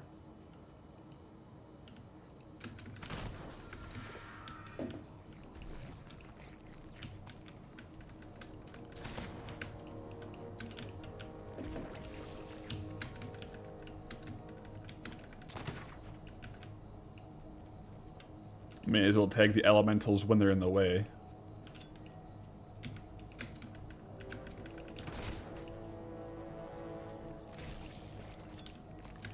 Hey, a Massa Gate. Those are still good to get. Might not make it the best farm, but at least there's something.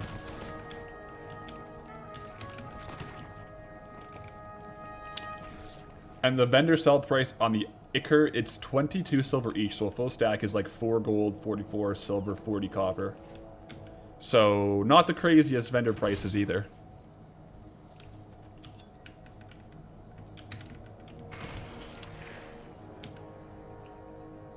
But yeah, guys, I don't know. I'm not seeing any more of the smoldering spawning, which makes me think it's not a hyperspawn. Or they share a spawn with the elementals. That's possible too. Although no, there's a couple spawning here.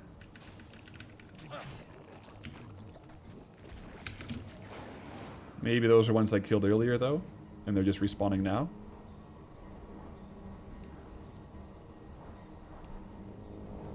That's a good point. The good thing is we're still technically farming the Crimson Whelpling, yeah. That's the beauty of like zone drops like that.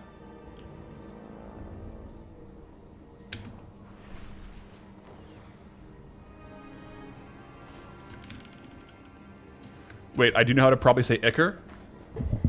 Knew you were just playing around with certain words, just wasn't sure. I never intentionally mispronounce stuff. With the exception of if I've been called out on it, then sometimes I do it as a meme. But some things I know how to say and some things I don't. It's Iker, right? Or is it Iker? I've heard people say it both ways. I say Iker. Spider Iker.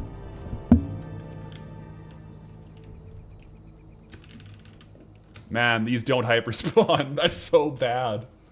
That's so... Oh no.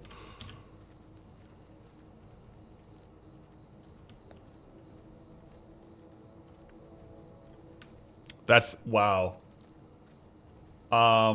Even getting enough kills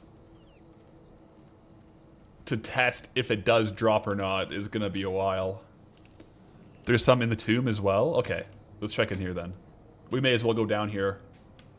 You're right, there are some in here. Maybe they... It's possible these are on the hyperspawn, right? Like, we have to kill all these too.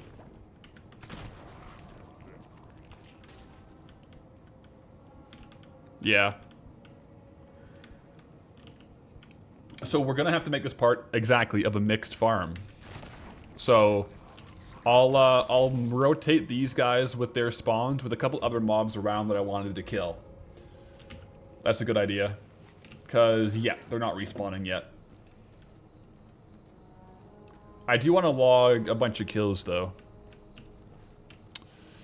If you got your math right, long shot, at a 0.8% drop chance after killing 100, you have a 55% chance of having it. I don't know how the stats work on that. Let me ask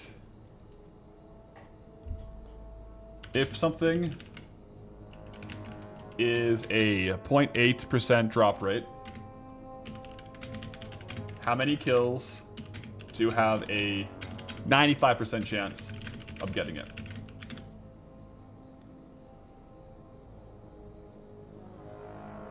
AI, Google like the Google whatever, the Google AI is saying for a 95% chance of obtaining it, if it does have an 8% drop, 0.8% drop rate, is 373 attempts. That might be a good number to go for. Possibly.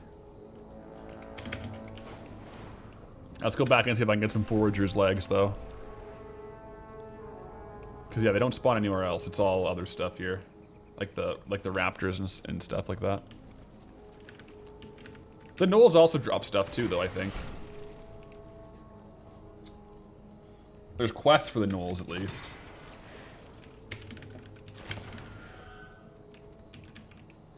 No ATT info on it, though.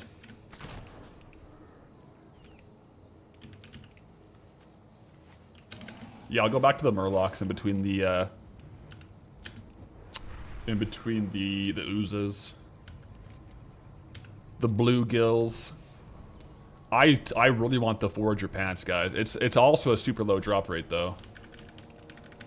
But I really want the forager's pants. And if there's a chance that it's like a anti-hyperspawn mechanic here, then swapping back and forth between multiple farms would increase the drop rate. Or the chance of getting it.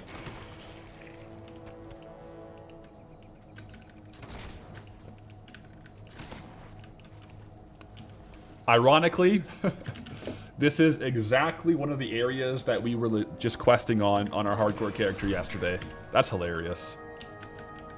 We were killing these exact mobs on Path of Larix, our human paladin. That's funny.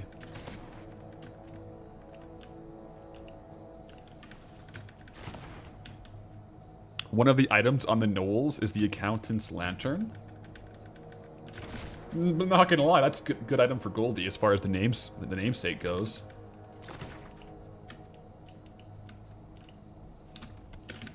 Yeah, funny name for sure.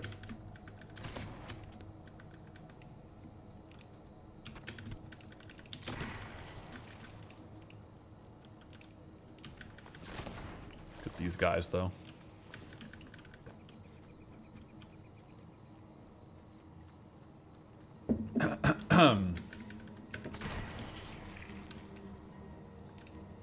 Yeah, these if you weren't here on Wednesday, I haven't gotten all the drops from these guys, but the foragers, this type of murloc, drops the foragers' pants, which have a 300k market value, 10k average sale.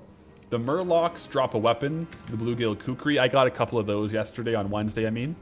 And then the puddle jumpers drop the sandals. I haven't gotten those. However, my very first kill on my hardcore character on the puddle jumpers, I got the sandals in hardcore on self-found. So I can't even sell. It's too bad. Still don't have them on this guy, but yeah, every single kill here could also drop the whelp. We must keep this in mind. I gotta track treasure as well. We must keep it in mind.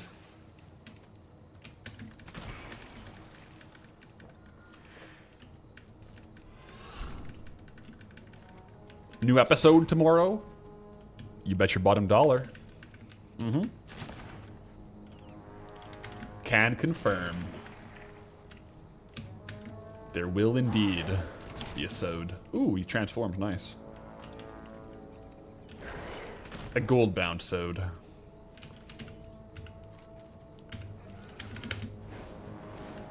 Okay, but what about your middle dollars? I wouldn't risk those ones, just the bottoms. Middles and tops, keep those stocked, alright? Keep those stocked, but bottom dollars, yeah, I would bet those ones. Yes. And frayed knots. One thing I might do, guys, with the cat cam, potentially, you know, make it a limited supply item, activated with frayed knots. I might do that.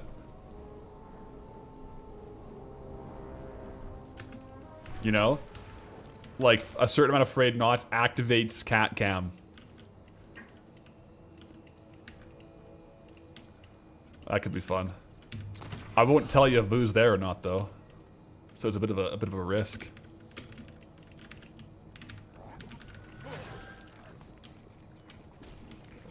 Alright, so as far as kills go, we're on 50 kills on the smoldering oozes.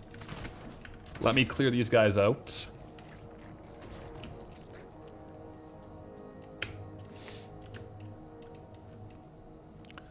You've been saving 150k knots for something good? We'll keep the cat perm on.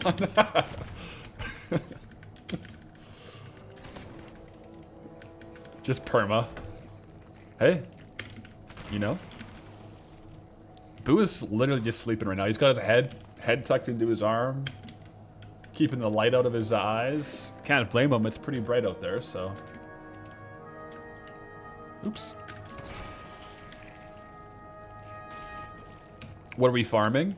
We're farming the disgusting ooling pet.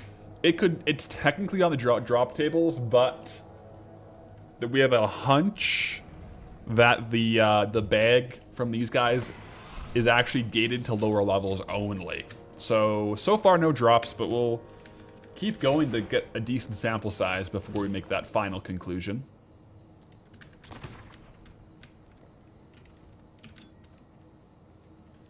Give him the sleep mask. Give Boo the man the sleep mask. I'd have to make it a lot smaller for him.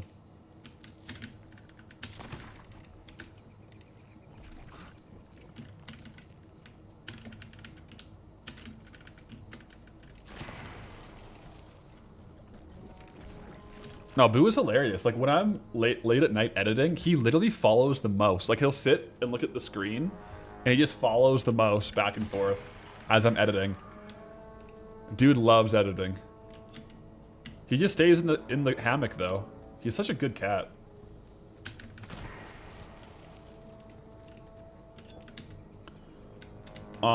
We haven't had a Poncho appearance today, guys. The Cord is out and about, and Poncho is free to come in. But I think she's in the cat tree outside there. She likes the very top perch of the cat tree.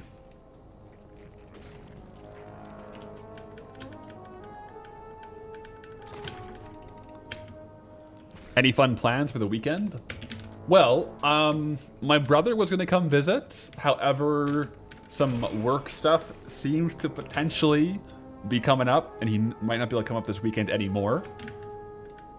Unfortunately, But that does mean I clear my whole weekend, and I might just be home, in which case, I'm going to be playing hardcore and probably streaming this weekend.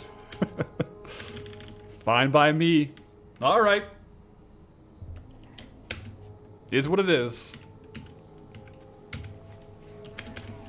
We'll see, though. If he ends up coming, then I won't. Then we'll be hanging out. But if not, you know, could be a weekend stream, guys. I'll stock up on... Honestly, because I think Pathwife is heading out. I'll just stock up on Mountain Dew, man. And I'll just... We might hit like a record stream length. It's possible, guys. We could go full D-Gen... Pathwife is out of the house, full D-Gen weekend game mode. Doesn't sound like a bad backup plan to me, guys. Sounds like a pretty good backup plan.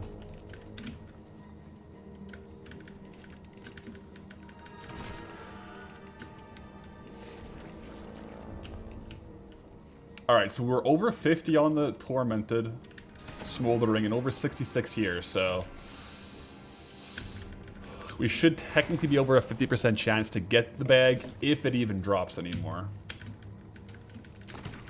But yeah, if the bag does drop, inside the bag is like a 1.4% chance to get the pet. So it's like a 1 in 10,000 if it is a possible drop. I'm just more so curious on whether or not it does drop or not, you know, for science.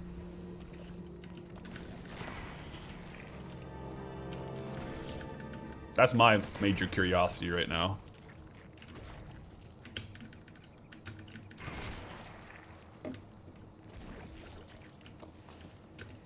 I mean, we're getting some greens, so you can't complain about that. I'll take the greens.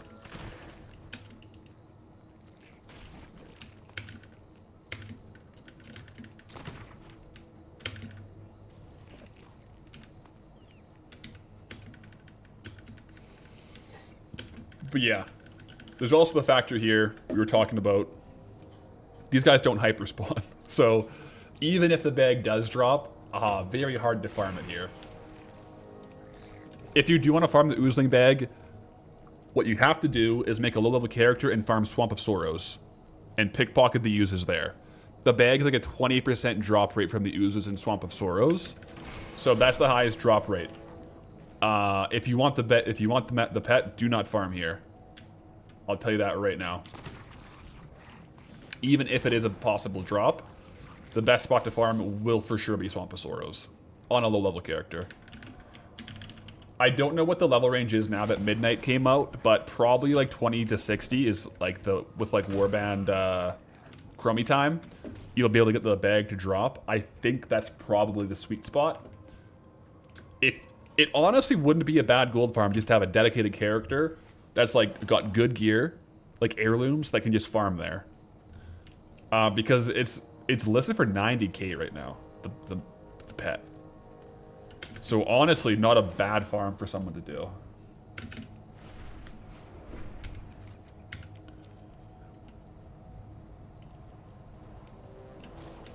Oh yeah, those are those guys.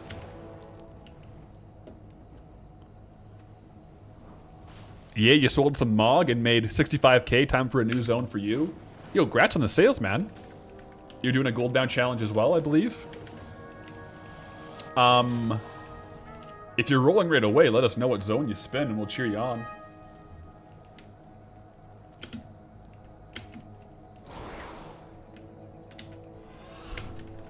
Can you still... Sorry. Can you still turn off XP in retail? Haven't played in a long time. Yes, you can. You have to be below a certain level, though. So Goldie, because I'm in the level range of 80 to 90, which is like the current content level, I can't turn it off. It's somewhere around 79. Up till then, you can turn off XP. 79 or lower, Corlock says. So yeah. So you can. You gotta talk to the, in Stormwind here, how you would do it. That's not Stormwind. In the keep, right? There's like a stealth rogue back here. Is that still how you do it? I think so. There's a stealth rogue who like you can talk to and turn off XP. Maybe is it over here now? No, I think it's still in the keep, right?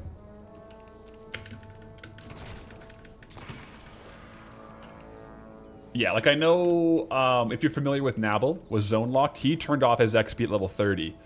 Because that's like a good level where you are on level for scaling. So you definitely can, yeah.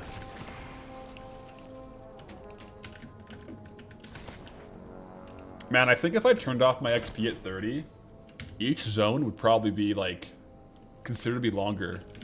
Because any of these open farms would be like fighting the mobs.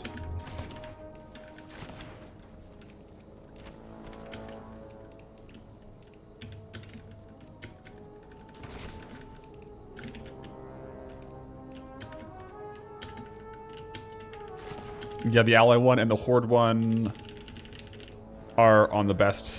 Yeah. I don't know where the horde one is. For the hordes who want to turn off the XP, but ally is indeed there.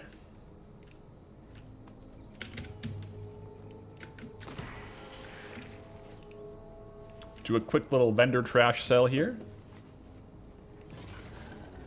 Sell all junk.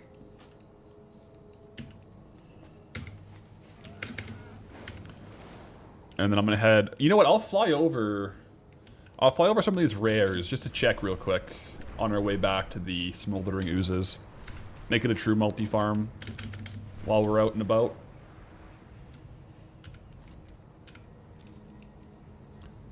I very recently killed a lot of these though, so I don't expect them to be up yet.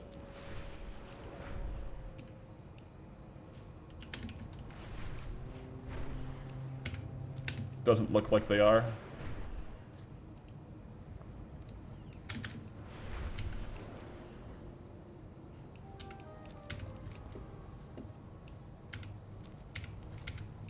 This guy might be, though. The Lock Hunter. You're creating a level lock tune to finally do Lore Master. I think that's how I would pref to do it as well. I think that's a good way to do it. To like quest through on like a leveled character. I actually haven't done Lore Master yet, but how I would probably do it is just level up a bunch of characters, questing more so on level. Because that's one of the reasons why on Goldie I'm not doing all the quests. I just don't like questing when I'm one-shotting stuff. I don't know why. I like gold farming with it, but questing it just kind of feels silly.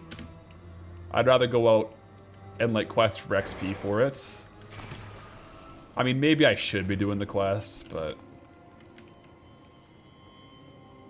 I don't know. Yo, Petrak with the follow. Greetings, traveler. And Howini with the follow as well. Welcome in, travelers. Hope you're doing well.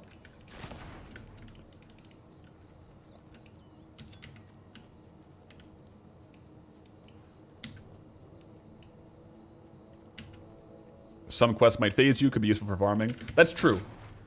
We had that happen with the Westfall, right? We couldn't access that one awesome farm until we got a certain ways into the quest chain. So that's a good point. There can be some tactical advantages to it.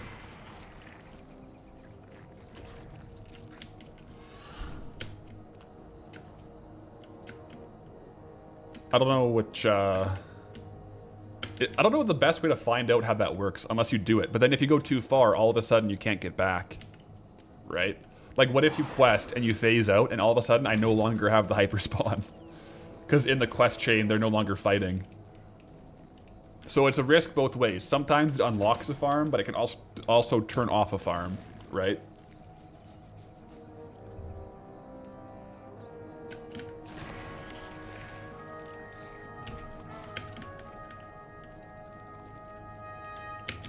Total kill tally on these guys is 68. Let's get one more kill for the memes real quick.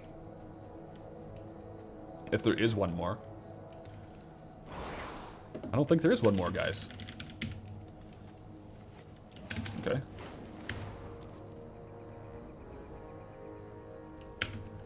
Back to these ones then. Here we are. So we're at, let me slash calc this. 68 plus 83. Total kills on slimes, 151 so far. And no bag, so it's not looking too great.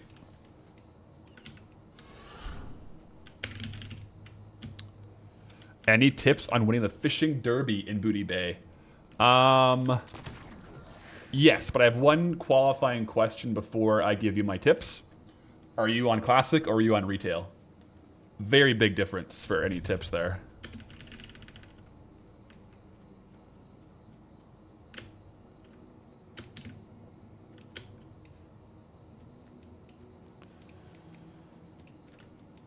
Didn't I accidentally remove a farm by phasing in Red Ridge? I think the phasing in Red Ridge was when I, like, started one... Like, I couldn't turn my level back. But maybe a farm phased out, actually. Potentially. You're in Retail going for Salty. Okay, so for Retail, luckily, it's less competitive than Classic. So for Retail, you just have to be in the first 50 people to return it. So what I would do, I would stick to the shorelines for the Booty Bay Fishing Extravaganza. Make sure you have something, like if you have water walking or get a water walking buff. Otherwise, yeah, just be locked in and you should be able to get it within the first 1 or 2 tries. Because you don't have to be first in Retail anymore, it's just the first 50 people. But yeah, just be locked in. Don't be afraid to fight over a fishing spawn, especially in the fishing tournament. During fishing tournament, fishing is PvP. So, just keep going for those pools. And then once you get the trophy fish, just skyride back to Booty Bay and hand in. Know which item you want to get when you hand in. That way you don't have to think. You don't want to sit there contemplating which item to grab, and then you miss it on your spot. So just know what you want to pick. That way you can just hand it in instantly. Oh, that's a good point, actually. Put Hearthstone on Booty Bay Inn. That's a good tip right there. Yeah. I like that. Yeah, put your Hearthstone to Booty Bay so you can just Hearth when you're done. 100%.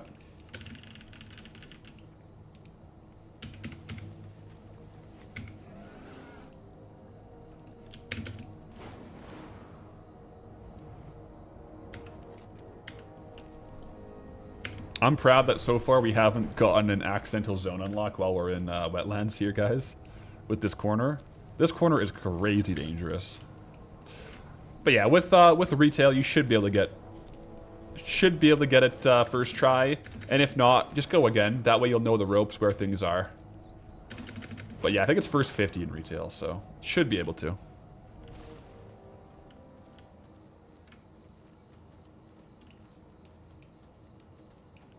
At level 30, Classic Hardcore, could you do the fishing tournament?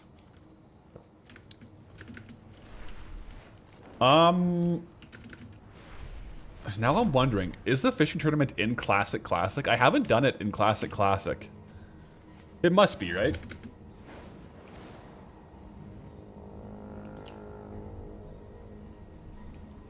But at level 30 it'd be sketchy, because Southern Stranglethorn has some pretty high level mobs.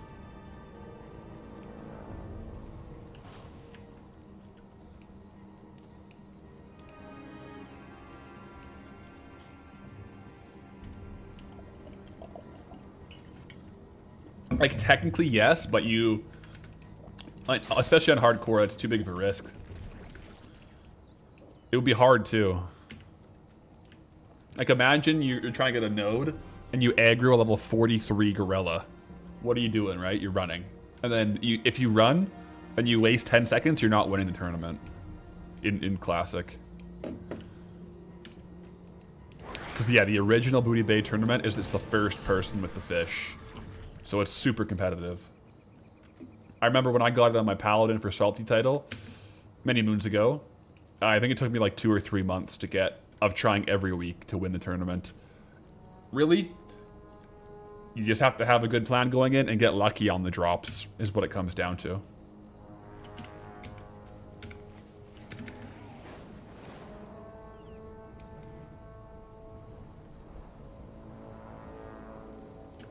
Yeah, those guys aren't respawned yet. I should have stayed at the Murlocs a bit longer, I think.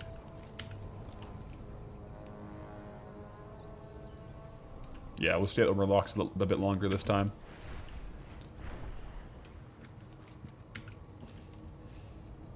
What's the reward in Classic instead of the Heirloom Ring? There's fewer rewards than Classic. I think the rewards are the... I think there's like a... It's like a twink ring, right? I think the hat and the fishing pole. There might also be a bobber. I don't know for sure though. I haven't looked at that in a while.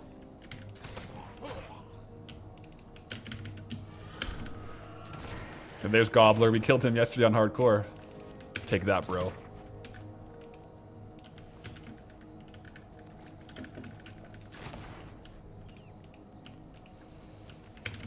It would feel so satisfying to get the Crimson Whelpling off of a regular mob out in the zone, not one of the hyperspawn mobs. That would make my zone.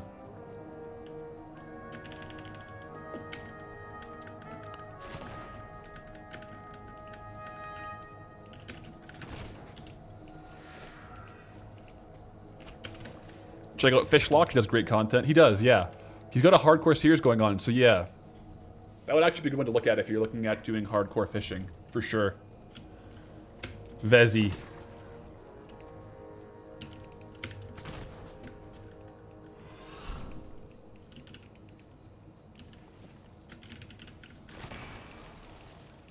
Gobbler is on a much faster spawn in retail, I'll tell you that much.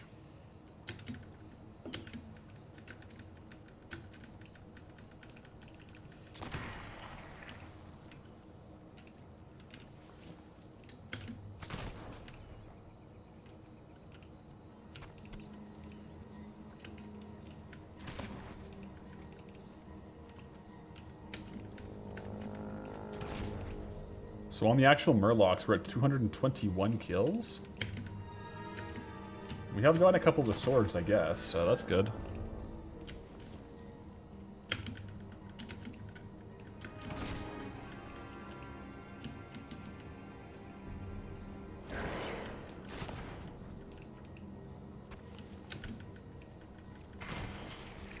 I really want the Foragers is the thing, right? For the Foragers leggings.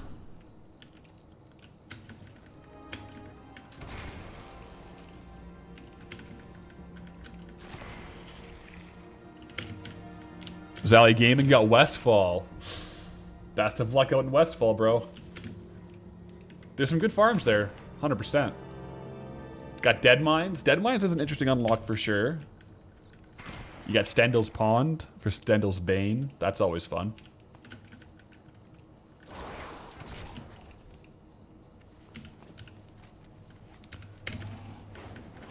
And back out we go.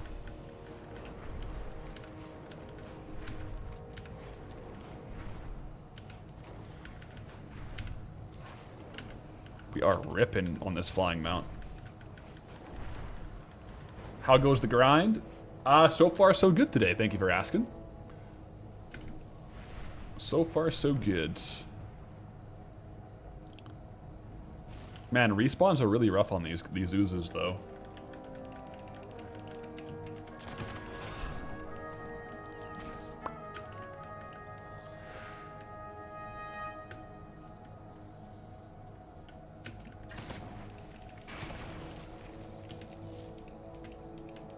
We'll give it a couple more chances, but if we don't get the bag soon, we're gonna have to assume it doesn't drop for us anymore.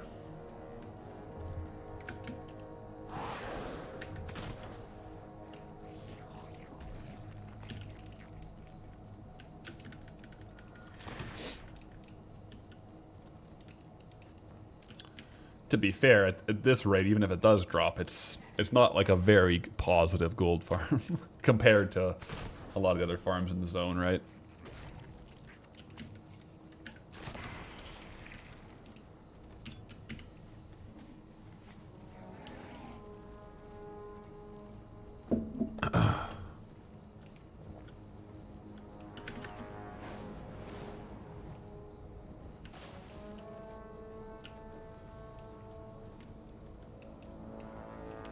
Jeez, they're all still down. Like the spawn rate is, there's like actually a really long respawn timer for these oozes. Longer than expected, actually. What's my least enjoyable aspect of WoW? Least enjoyable aspect of WoW. Oh, I don't know. Like intended aspects, because probably least enjoyed aspect would be like, you know, Tuesday maintenance when WoW is down. But like that's not an intended feature. But that's probably my least favorite aspect.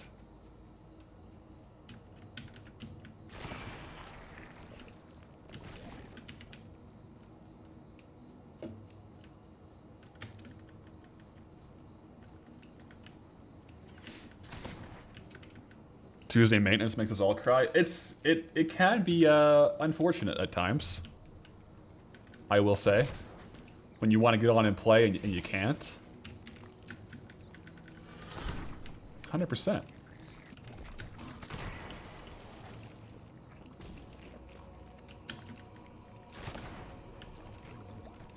The drop rate seems to be, it should be a sequence of failures until a success, where a fail should be 0.992 and a success 0.008.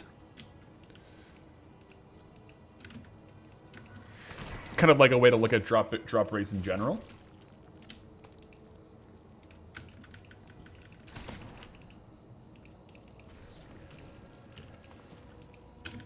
I wonder how they have it programmed. Yeah.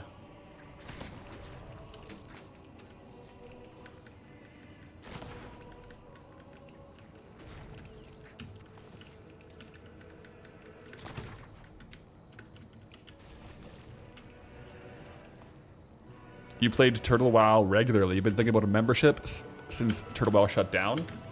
One good way to do it, I mean, you could buy a month and then decide to do some gold farming in retail or or wherever, and then maybe pay for your sub with WoW Gold. That's a possibility too.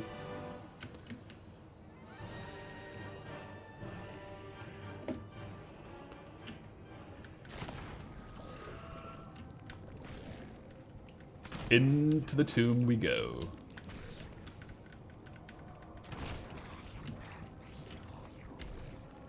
I'll take this way up. That way I get the spawn on the way up. No rare spawn. I think the rares here are like...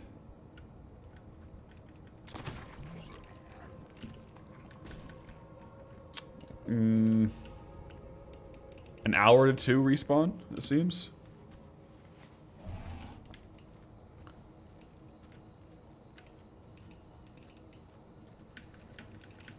Yeah, when I was looking at the drop rates, I asked... like to have a 95% chance of getting the drop, how many kills would you need? And it was like 320 for like a 95% statistical chance to have gotten the drop given a 0.8% drop rate. Because like to get, you'll never get to a 100% chance, right? But you can get to like a high confidence interval. I think 50-50 is a lot closer to 100 on whether or not you would have gotten the drop or not. So that might be the 120 mark, 124 mark.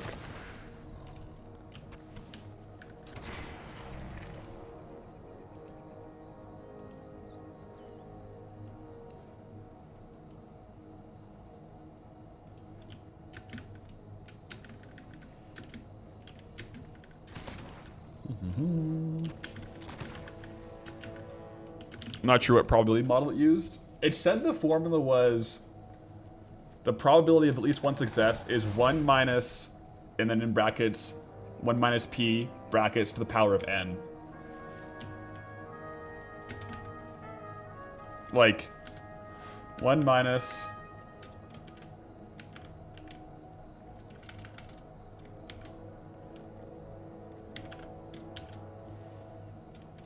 Oops. To the power of n. N being number of kills, and that's the probability of getting at least one success in that amount of kills.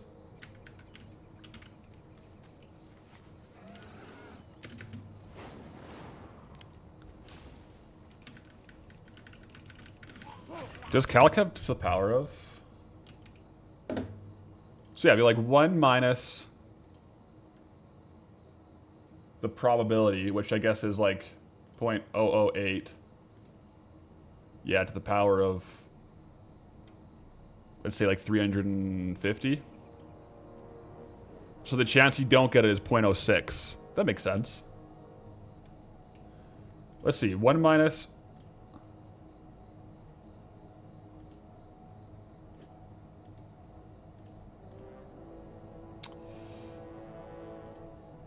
Let's say after 100 kills, what's the chance you get it?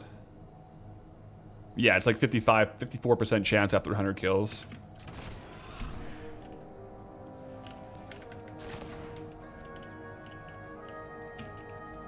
Yeah, then I think what it did is it just solved for when the answer would be 95% chance of getting it. Which is 373 attempts. We're not on 373 attempts. Yet. Kill a couple more of these guys, though.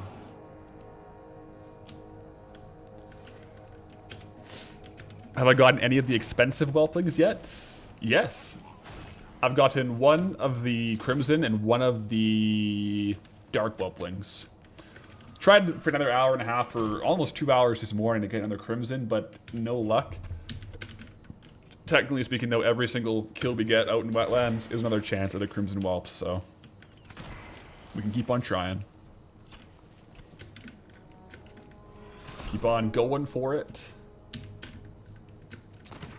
See what we can do.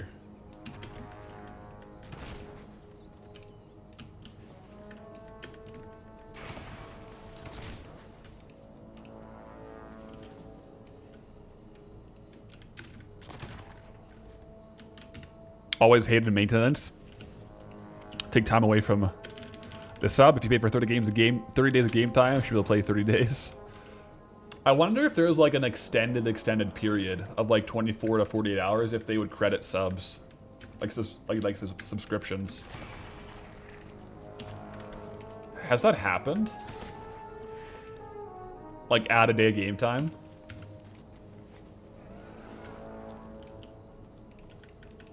Now that I think of it, what's the longest time it was down? In Lich King they might have done that? What is the longest World of Warcraft server outage? 72 plus hour downtime during the release of Sunwell Plateau. Wow.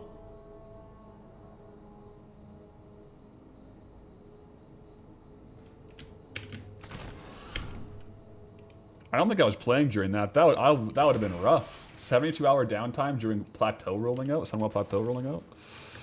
Yikes.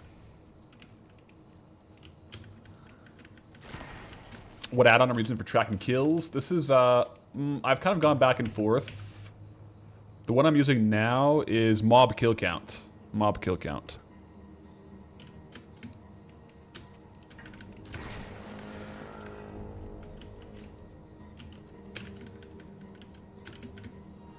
See, Shurst. Heya, heya. Greetings, traveler. Welcome into the gold farms. Welcome in, welcome in.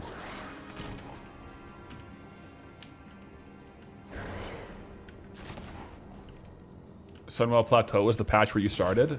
Do you remember there being a massive outage? That's interesting, eh?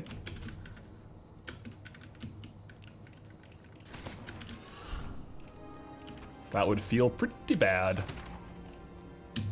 I mean, like, we've had some long patches recently, like 12 plus hours of outages. During midnight, right? Like, there was midnight release, or like other things. There was some pretty... Not over 24 hours, though, but like up to 12 for sure.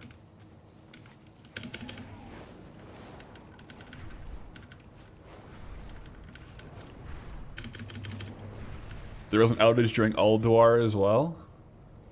Another big outage, potentially. It makes sense. Like, if something crazy happens, like, they gotta fix it live, right? They didn't expect. It could take... You never know how long it'll take, and there's just gonna be an outage until it's back up.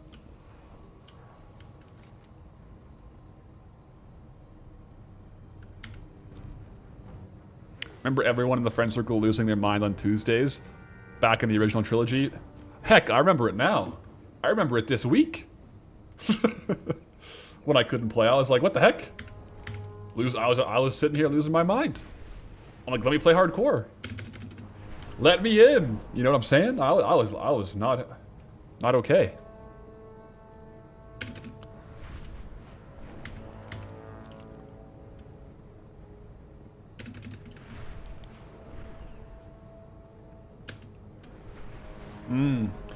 You just had to talk to each other and brag about what you're gonna do. It was dailies. Dailies felt different back in the day, didn't they? The blue daily quests. We have more so weeklies. I guess there's some dailies now. But a lot of weekly quests. I don't know. Maybe I'm just not as much of a retail everyday player anymore to really feel the dailies as much as back in the day.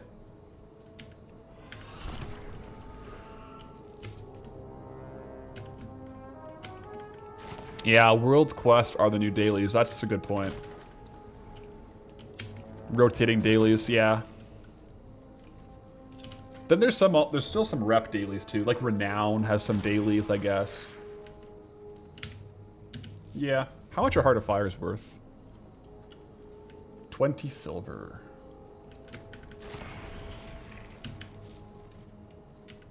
I'm gonna kill all these elementals because I don't know if they throttle the spawn rates of the oozes or not, but I don't want to risk it.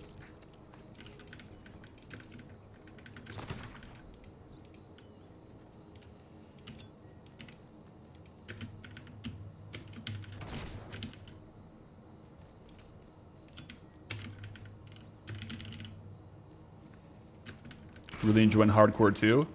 I've been having a good time on hardcore, guys. We've been having a good run on Patholerics.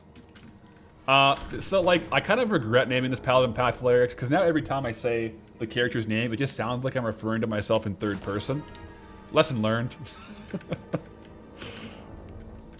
But yeah, maybe next time we'll go again with like a different name. On the paladin, I'll say. Otherwise, it just sounds like I'm... Pipik agrees. Yeah. We're just very in character. Very in character.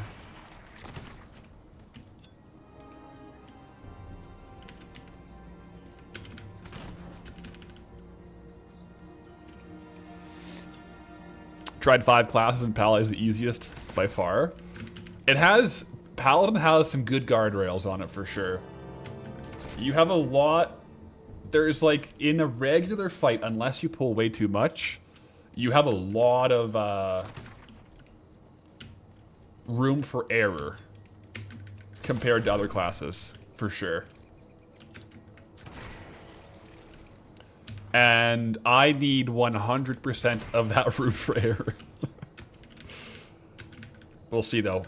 When we get to level 60 on Path on the human paladin, the next hardcore character and like hardcore leveling series will be a different class, or like a sub archetype class, like an Inquisitor type of thing. But if we go all the way to 60, it'll probably not be on Paladin. It'll probably be something else.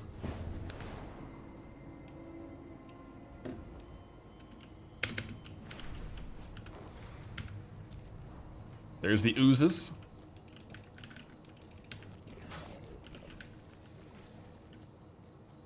Warrior and Rogue are hard. I think Warrior would be harder than Rogue on hardcore. Because at least Rogue, like, it can be tough, but you have better, oh crap, outs. Not a ton, but you got better ones than Warriors, right? Like, Warriors, like, you're either target dummy and running or just, like, standing and popping Grek and fighting. But Warriors have some massive power spikes, right? I haven't actually played Warrior. Maybe I should play Warrior next.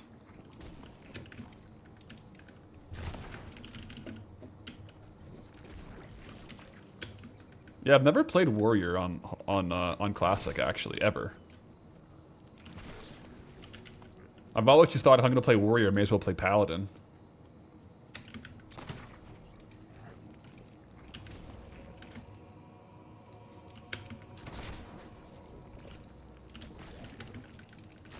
That was my thought process, at least.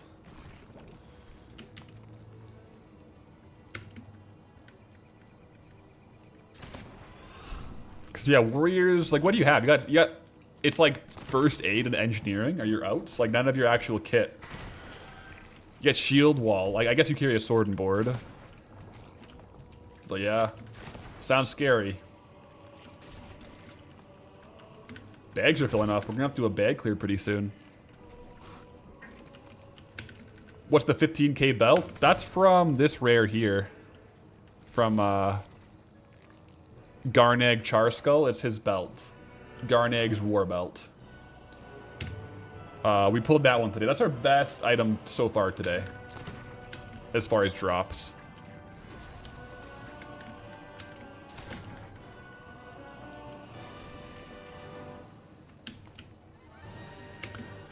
You know a guided warrior, if you prep in advance, absolute monstrous and are able to solo dungeons.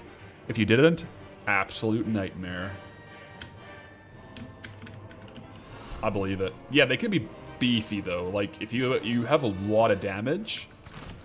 But yeah, that line is thin, I think. There we go. The rare is up. Inventory is full. One moment. What do I want to get rid of? Maybe one of these black whelp scales for the drop.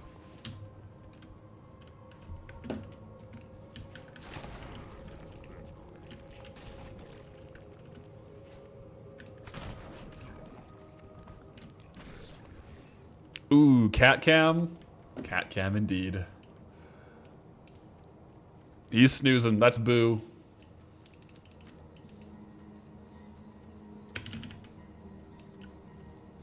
Alright, let's clear the bags a little bit. It's been getting pretty sparse here. Let's go through... A lot of this we'll keep, actually. A lot of it we will sell, though. Lambent, scale bracers, keep. I have so many. I have 7 Razor Maw hatchlings, guys. 7. I haven't sold a single one yet. We have a lot of them, though. So, yeah. I guess technically 8, because I have my own as well.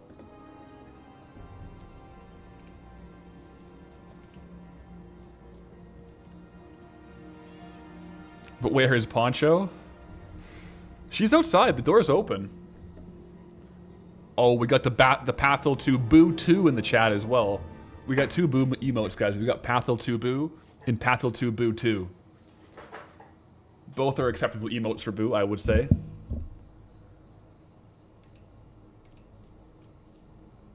Every Pathel 2 Boo emote in the chat is 1 pat for Boo tonight before bed. We're at like probably 400. So Boo will get a lot of pats before bed for sure. Rest assured.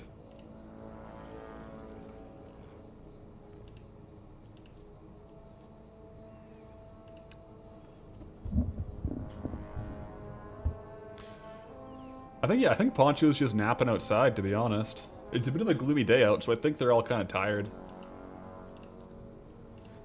I went for a nice walk with Stella this morning, as per usual. Little walk with a coffee, listen to a podcast with Stella. Great way to start the day. So Stella's tired out, tuckered out, probably sleeping as well.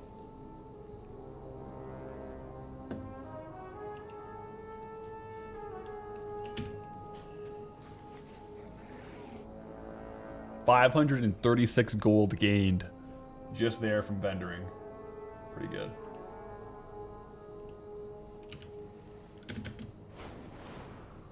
That reminded you of Letterkenny a bit. That's kind of funny. Could be a similar vibe, enunciation. Alright, couple Murlocs while we let the oozes respawn here, guys.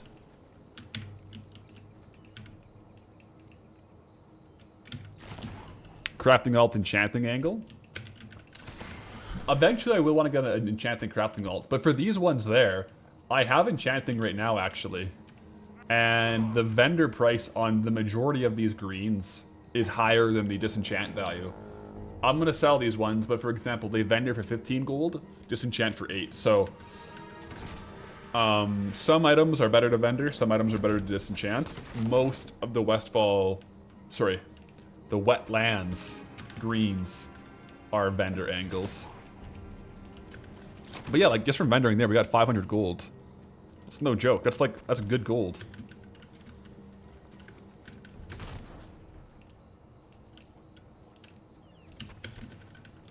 It's freezing up there in Perth, Australia. 8 degrees at 2 a.m. Oh yeah, it cools off quite a bit at night there, doesn't it?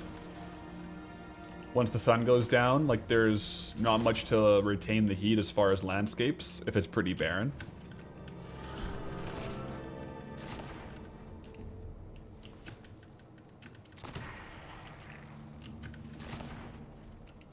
I guess, yeah, in Australia you'd be going into winter, not summer. That's so weird. It's so weird to think about.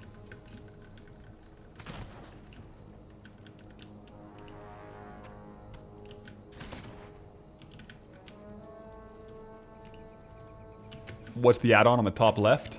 That, my friend, is Farming Bar. Where we track all of our farm stuff. And you can set targets on it.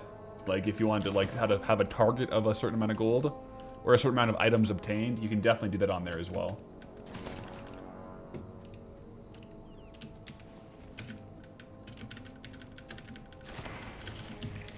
You have an inscription alt and you can't believe the money he's making on glyphs. I made a lot of money on glyphs before, but lately they've all been like not profitable for me. Maybe some higher level or other expansion glyphs are good, but like Glyph of the Stars and all that stuff has been really low value compared to the inks I've found lately, at least. It can definitely be a good angle though. I just haven't had much success on it recently.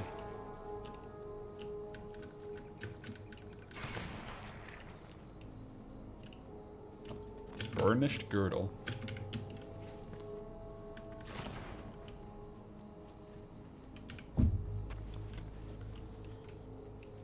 Since we had a vendor run here, I probably have enough time to go back now, and the oozes are probably respawned.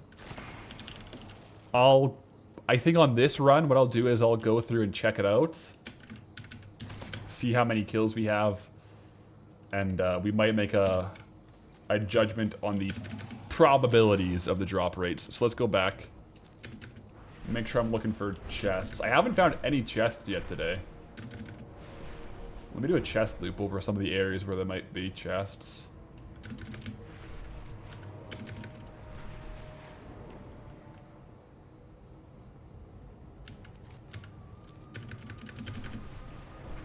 So far, nothing popping up.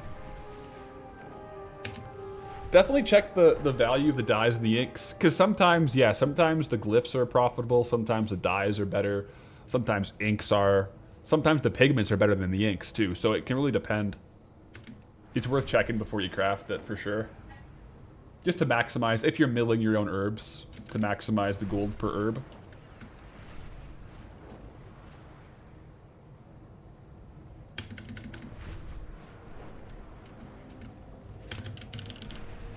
Like 300 gold for some of them on Kata Enchant. Oh, that's good.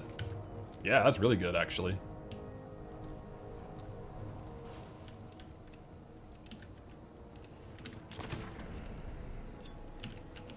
Yeah, basically it's backed onto a desert, so winter time you get the cold desert air, and then you have summer is hot and dry heat, like opening up an oven at 35 to 45 degrees Celsius.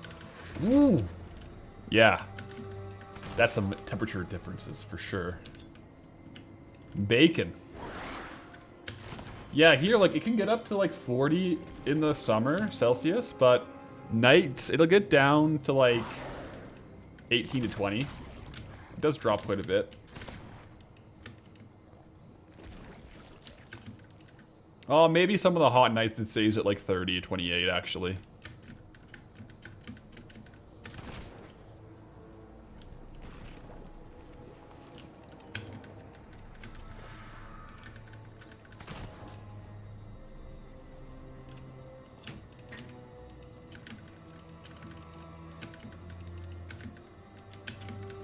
Come on, smoldering ooze. Drop the bag, please.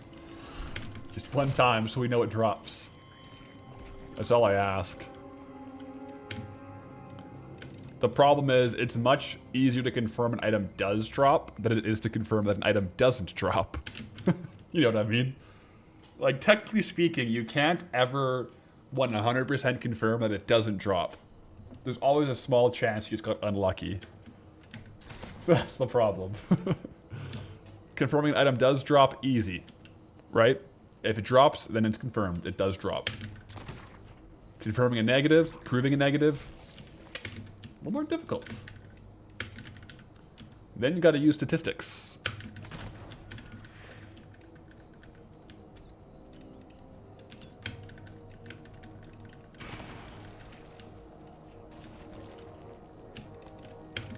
You know, presence of an absence is not absence of a presence. I don't know if that makes any sense at all.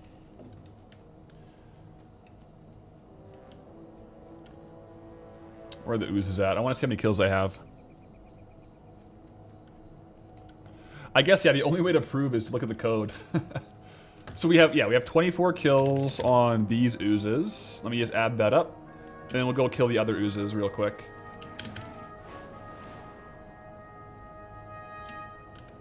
So what it means is the next mob will possibly drop T-Booze. Exactly. Either that or Skullflame Shield. I would take either. I'm not picky when it comes to those drops.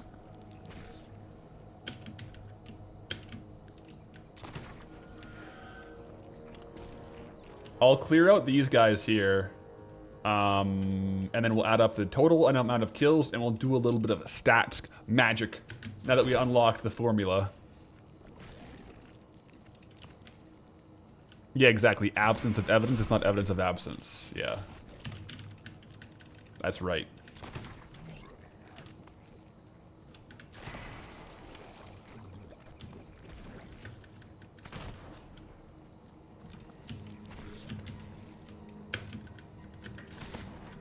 So far we're at 140 on these. So we've actually logged quite a few kills.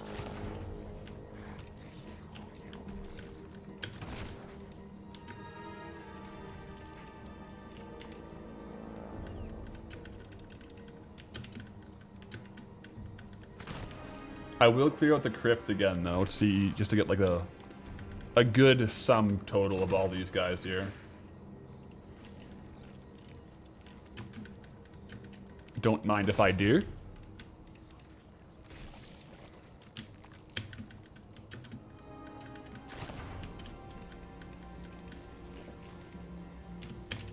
I've been watching Suits lately. Man, it's been fun to watch. I watched it way back in the day.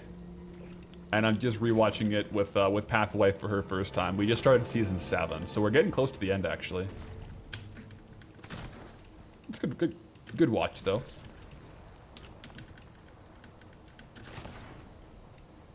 We're overthinking the formulas. It's either a 50% chance it drops or it doesn't. Ah, you're right. It's 50-50.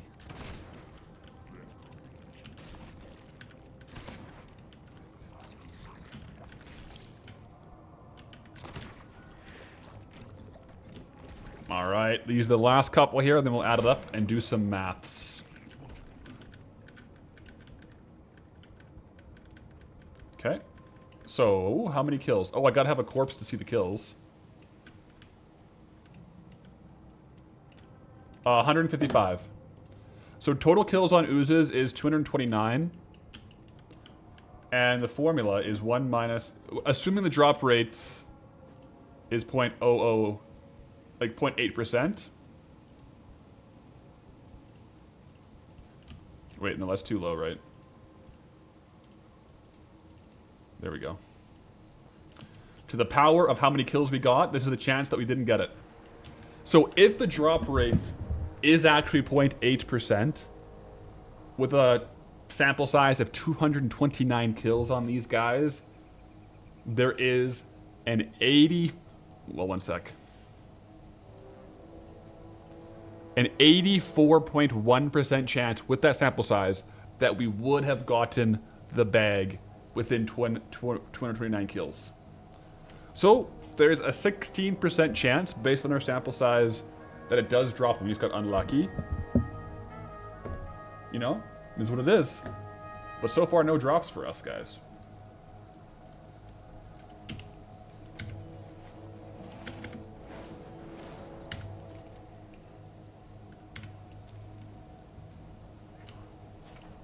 Let me go take a look at some of these guys over here, though. Cries in mathematics. Yeah, I mean, it's looking like it doesn't drop. That's what it looks like, but you never know. That's pretty high. That's still a pretty high chance that, like, 15% is still pretty high. Like, you know, we can get a few more kills to double check, make sure. I killed 86 smoldering ooze. I'm pretty sure it was 76. Well, did I misread it? I thought it said 76.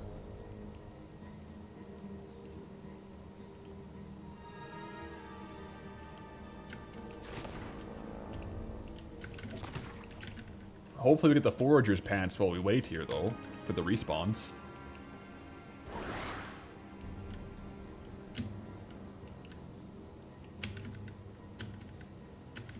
I think I looked at the fire elementals. We'll see. We'll go back and we'll double check, guys. We'll double check. I thought it was 76. I don't think I killed 76 fire elementals. I counted elementals. Oh, okay. I'll go double check then and see what the number is with a new spawn. A new set of spawns.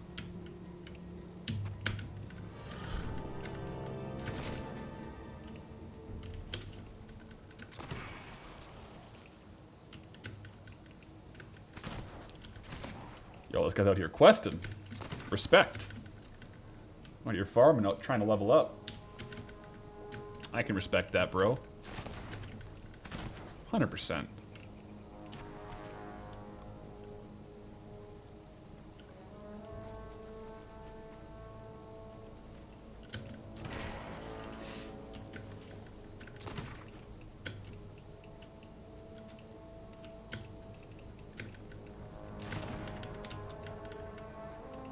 Where's the gold counter?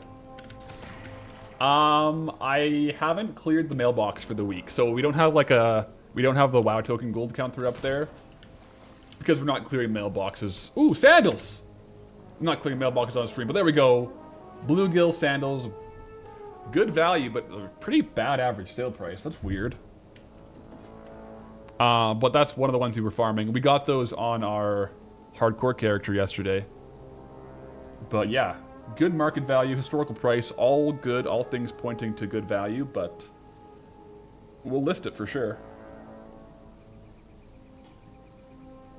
On the bluegill sandals.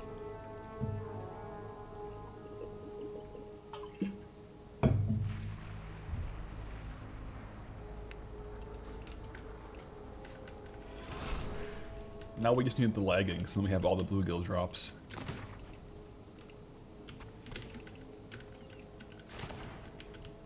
No, yeah, 15%.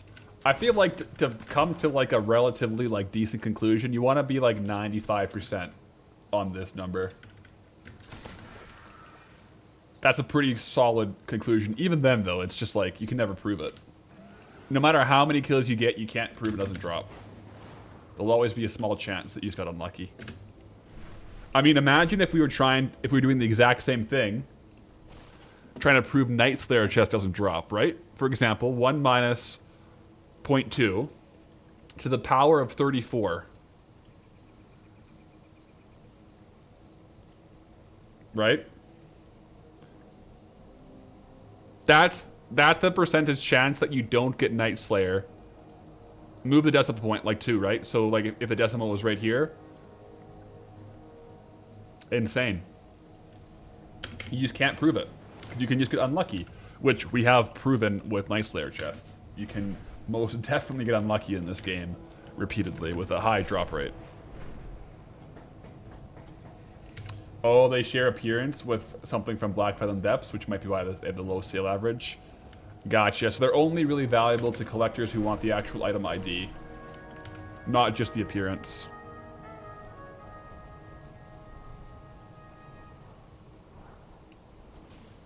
Oh, you guys are right.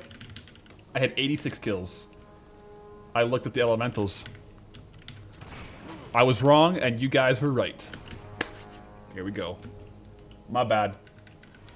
So I guess I'll just clear these guys and see what happens. Get a couple more kills on the oozes.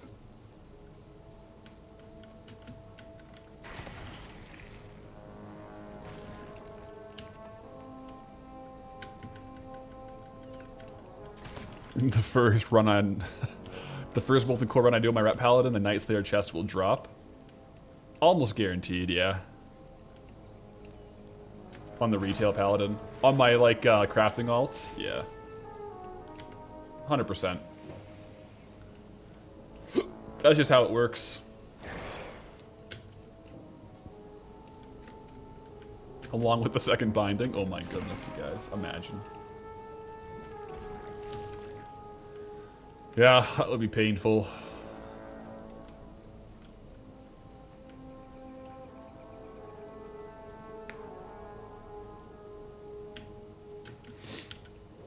I haven't really done anything with my crafting alt. Yeah, I mean, I've sold a couple of the Dark Iron boots. And then sales on the decor is really slowed down. Like, a lot. The last 2 weeks, I don't think I've sold any decor. So, things are stockpiled.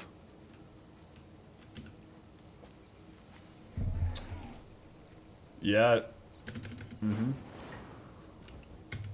As we get new recipes in zones, I think dungeons will be where we get more, like, tailoring, sorry, not tailoring, leatherworking and blacksmithing recipes, and then we can learn them as we go, but in Wetlands, we haven't gotten any new recipes, I don't think.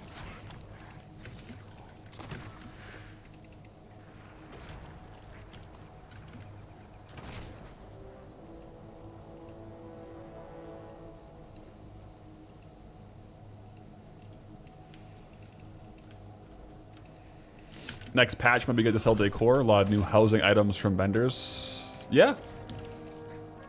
I think a lot of people got those cool items. Like, they've kind of... Housing items were popping off quite a bit when people were, like, actively decorating their houses. I feel like now most people decorated their houses, did that thing, and I don't know if that many more people are buying items right now. Because before Midnight came out, they were flying off the shelves. But a little less frequently now. That's a good point. Maybe as people finish up Season 1 of Midnight and just go for more side quests, they might do a bit more housing stuff. They've been too busy raiding.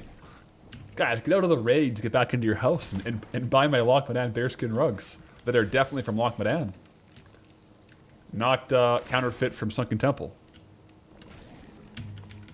Definitely not cursed by the blood god Hakar. You know? Don't worry about it. It's all good. Genuine Loch Madan bearskin leather.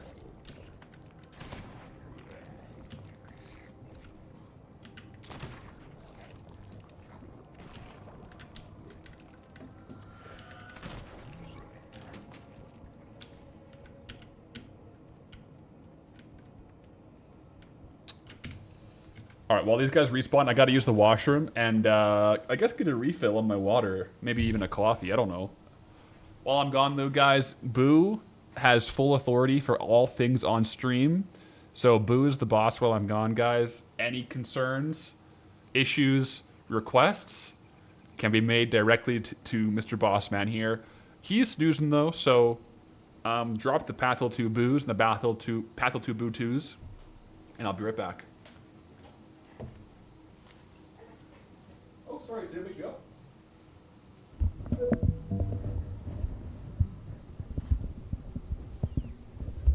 Okay, he's got the mic so you can hear his sounds.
What the?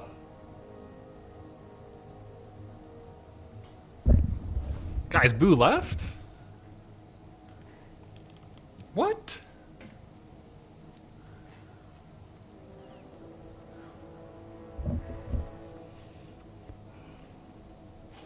Oh my goodness.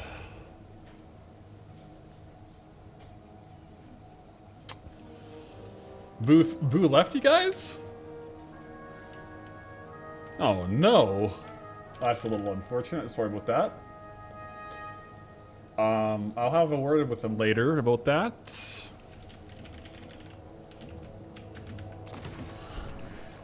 I'll see what he can do about that. But, yeah. Not a good look from Boo. Massive battle axe. Hey, is what it is, guys. I'm sorry. Boo is just taking his coffee break. Yeah. I did see him upstairs go into the food area, so he might be back later. Stella's in the room now, though.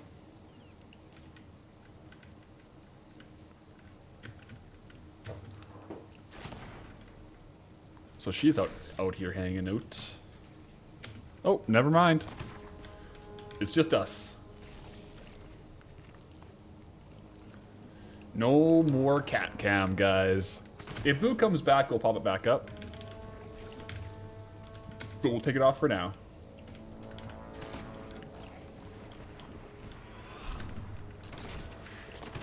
But yeah, as far as these drop rates, guys, I hate to say it, but I am leading to the conclusion that, well, I don't think the oozing bag drops, especially since we know for sure it doesn't drop for our level in Swamp of Sorrows. It must be an issue or coded with the actual drop, not just the mobs. So we'll finish off this this set of them here, and then we'll take it from there. QQ Nobu. Wow, man, I haven't heard QQ in a while. That's an old gaming phrase. Less QQ, more pew pew.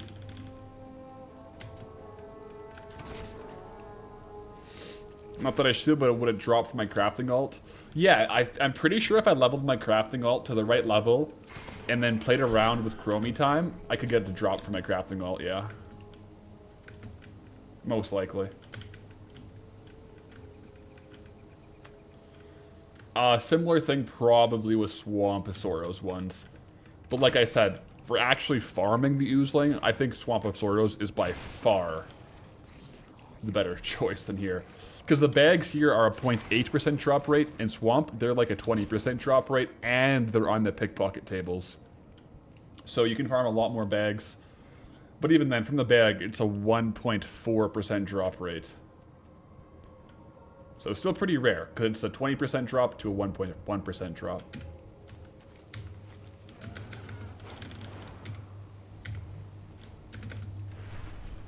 Don't want to go too close for this quest.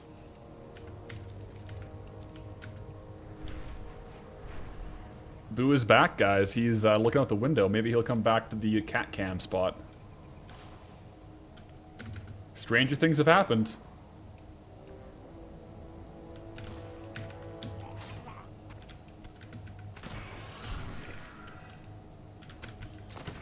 Now that I'm kind of wondering now what the WoW token's doing. If it's continuing to go up or continuing to go down. It's going up. Earlier today it was 259, so it's back up to 263. We'll see. I'm very interested to do the mailbox clear after stream today. To edit that into the video. See where we're at.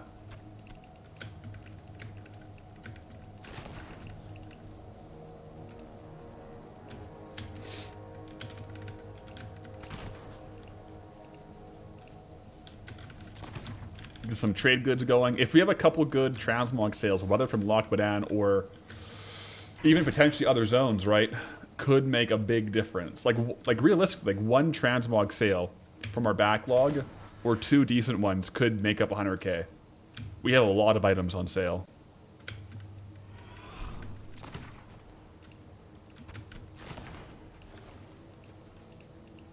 with the retail weirdness on drops like this, do I wish I level locked at 59? No, I definitely considered it when I was below the level and if I wanted to turn off Goldie's XP. And I decided for gold farming, I wanted to slowly level up. Like, we're still technically leveling. And, yeah. Like, we could have been fighting, you know, been more on level with the mobs if we turned off XP at, like, level 30 or something. But for gold farming, again, like, hyper spawning and stuff like that, I decided to have level scale all the way through. Which adds some new unique things, like the slow leveling up from 81 to 82 just from getting gathering stuff. So that's still a cool aspect of it, in my opinion. But I did consider it when we were around level 75, I think. Plus I do raids. Yeah. I don't know what level you'd have to be able to do all the old raids. I think as long as you're over 30, you kind of one-shot classic raids, though. But I don't know for sure.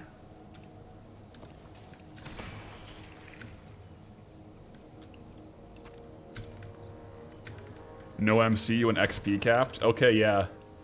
So even, not gonna lie, for that reason alone, I would be wanting to keep leveling, probably.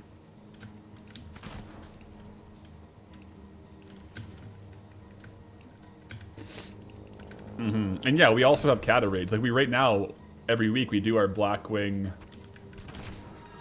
Descent, right?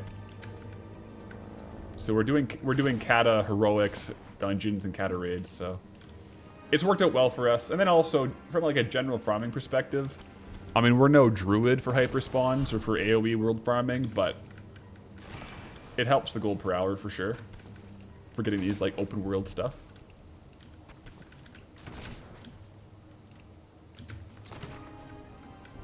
Slow and steadily climbing up the ranks on these kills. 124 kills on foragers is what we're at.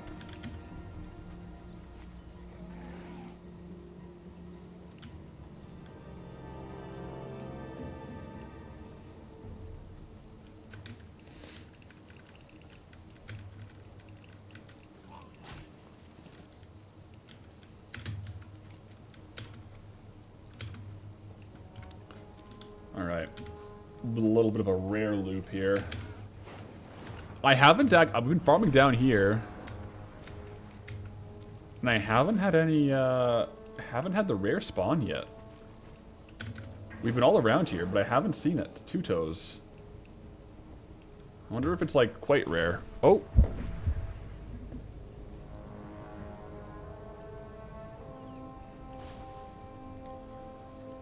I got a Boo cam back, guys. Boo is back in the saddle.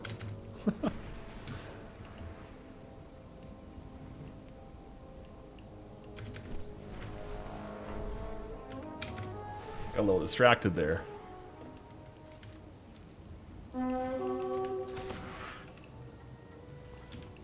Yeah, some rares are back up now. Sweet.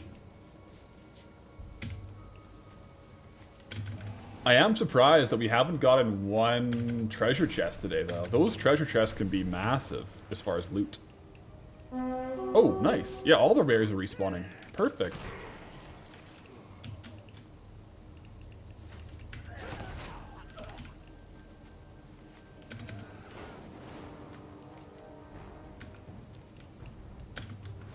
Do I have treasure tracking on? Yes. I do.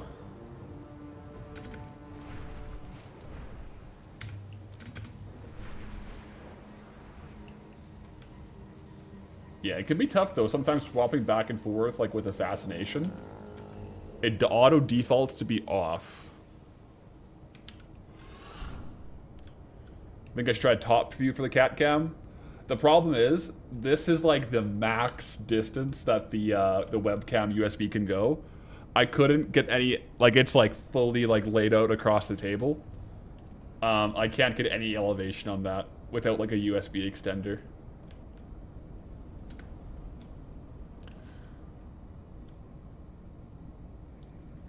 It would be kind of fun to have like a side angle. Right on to Boo.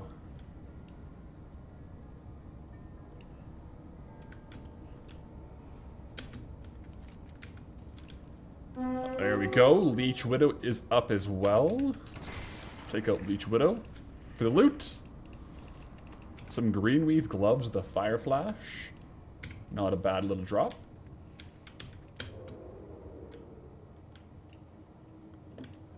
Move the computer. I think like a USB extender would be ideal. But I would, I don't really have any good stores around.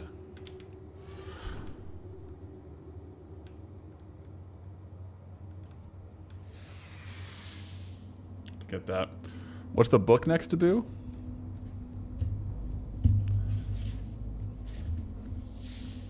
I was showing it on stream the other day. We were talking about investing strategies. It's Common Sense Investing by John C. Bogle. Well, we weren't talking about investment strategies, we were talking about what I'm doing with my investments. Hashtag not investment advice. And what I do is I buy 100% Nvidia stock. I'm just kidding, I don't. I would have done well if I did, though.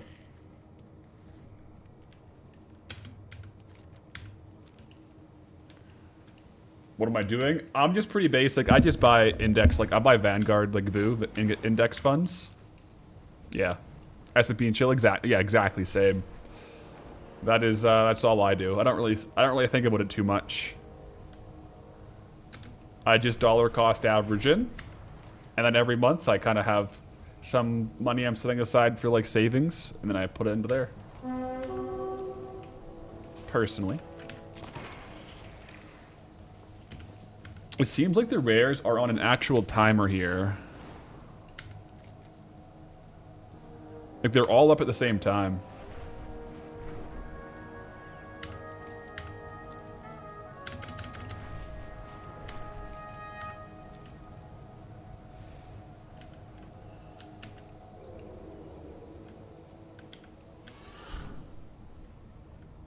Razor Maw. Come on. And, oh, they're both up. Sweet.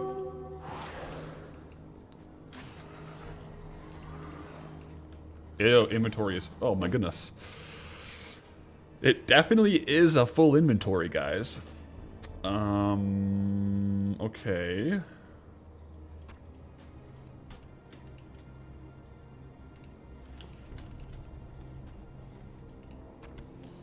Add that to our stockpile of, Razor Maw hatchlings. Oh my goodness, we have a lot of those.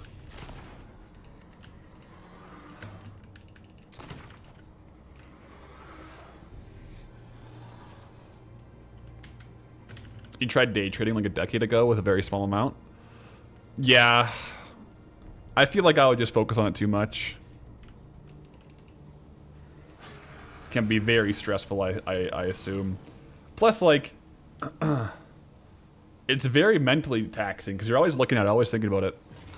I like to not look and think about it. Like, I don't look and see how things are doing every day, you know? Maybe, like, every now and then pop in and see what's going on, but... Yo, thick-shelled clams are up? Your only experience with flipping was the GameStop rush, and it was the most stressful week. Would not recommend. I remember when that happened. Yeah, that was crazy.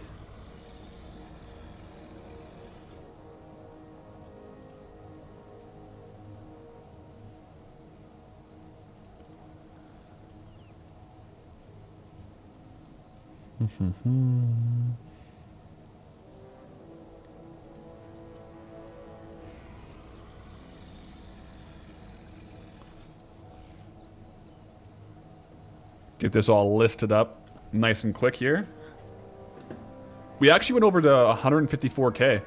We got like a pretty decent amount of actual raw gold today doing these farms. This is pretty good.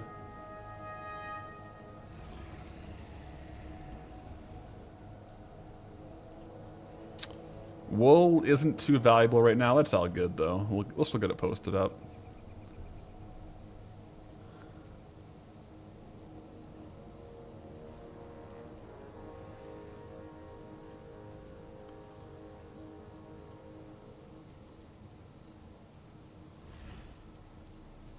These are up too. Sweet. And then I got so many Razor Maw hatchlings, it's not even funny. Which rares have we not flown over? I feel like we've been flying over these ones.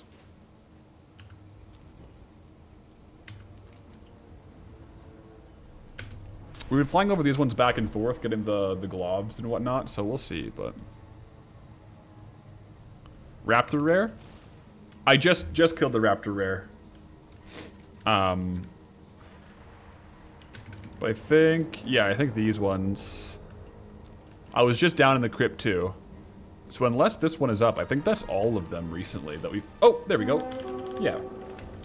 We've been keeping pretty good tabs on them, not gonna lie. Getting a couple tags here and there. Don't mind if I do. These guys can drop the crossbow as well. The steel arrow crossbow.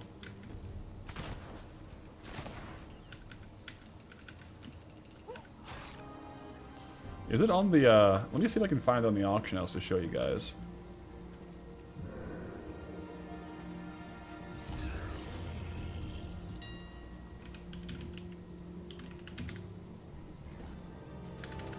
Is that how it's spelled? That is how it's spelled. Steel arrow. Yeah, there's none on the auction house. Let me open up trades for the master on the side here. Steel arrow crossbow.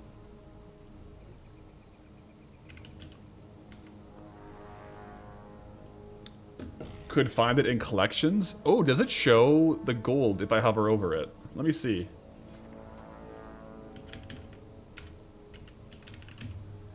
If I filter by not collected.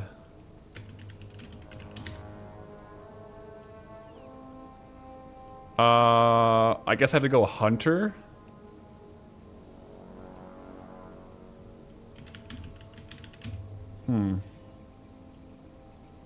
Oh yeah, it just filtered.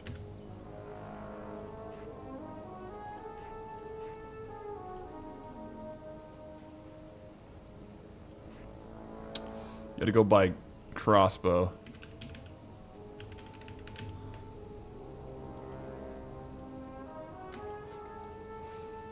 Yeah, it doesn't give me the TSM tooltip in the collection is the problem. It's like a 2,000 market value item. Not crazy, but not bad.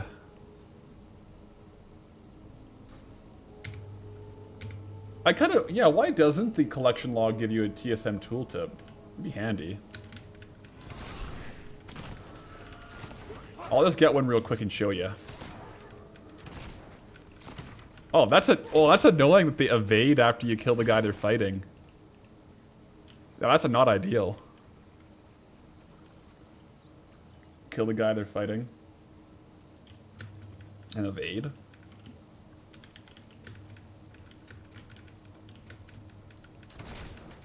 You could whisper it.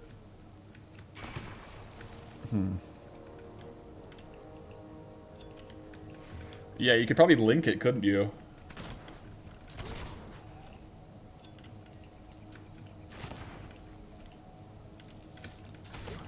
Yeah. Is there like an add-on that is kind of like Atlas loot but for the whole world? I guess Atlas loot. Does Atlas loot have like world drops? Like could you just like look on Atlas loot on like a random mob like this?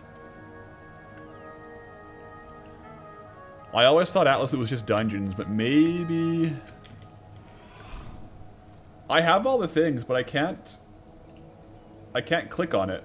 Like it shows it on the bottom right. But I can't click it. Is there a way to actually engage with that window? Like I really don't want to have to go into like the go in like that. Like it's literally right there. Like I should be able to just click on it. I'm shift clicking and nothing's happening. Control click.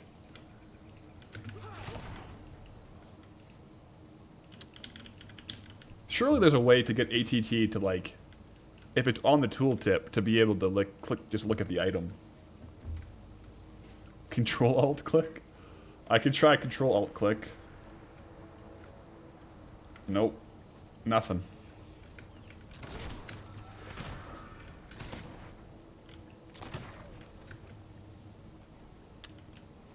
Like, I could go into zones. Like, this is, like, really... I'm not doing this for every item, no doubt.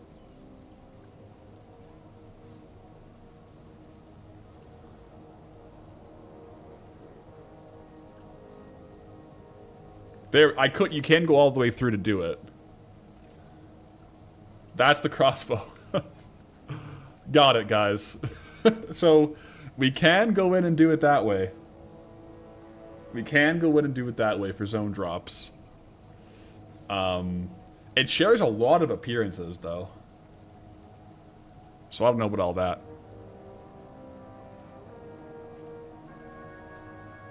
Don't think so. ATT is already a memory slog. Making it clickable would be worse. Yeah, that makes sense, I guess.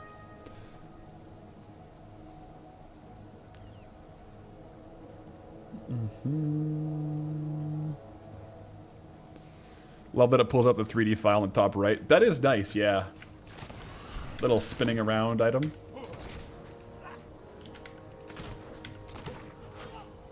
The ATT is a good resource, though, to look for items, like, in a zone. Like, for zone drop items that you can get. It doesn't have Dead Mines Cleaver here for Westfall, though. I don't know what that's about. So it's good, but not perfect.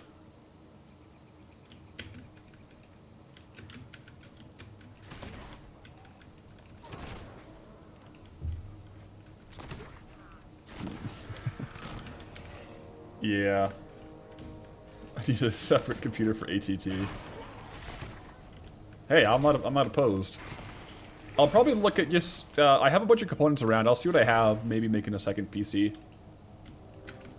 For streaming.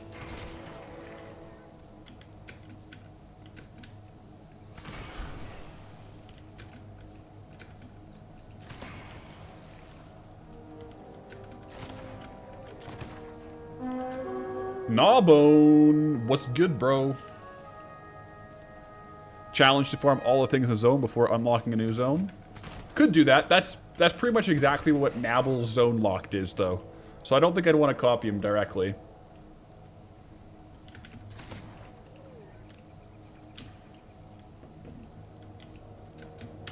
It is a fun goal to work towards, but if I made like a series on it and like called it zone lock, that's a little on the nose.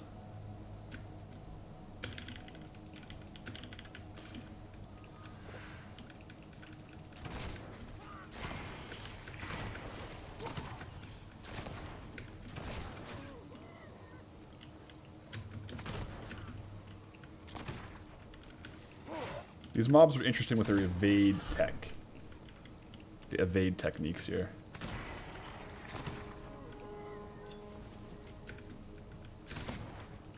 But yeah, definitely if you're into the series stuff, Zone Locked is a good watch as well.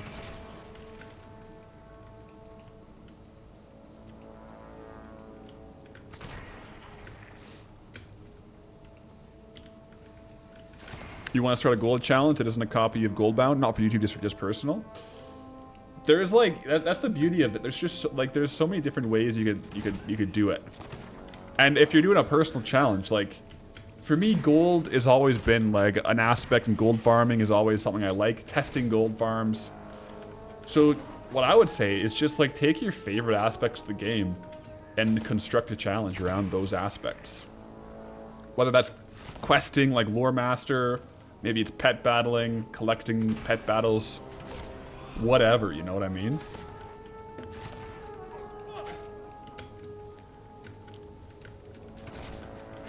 Just kind of got to brainstorm with what you like to do.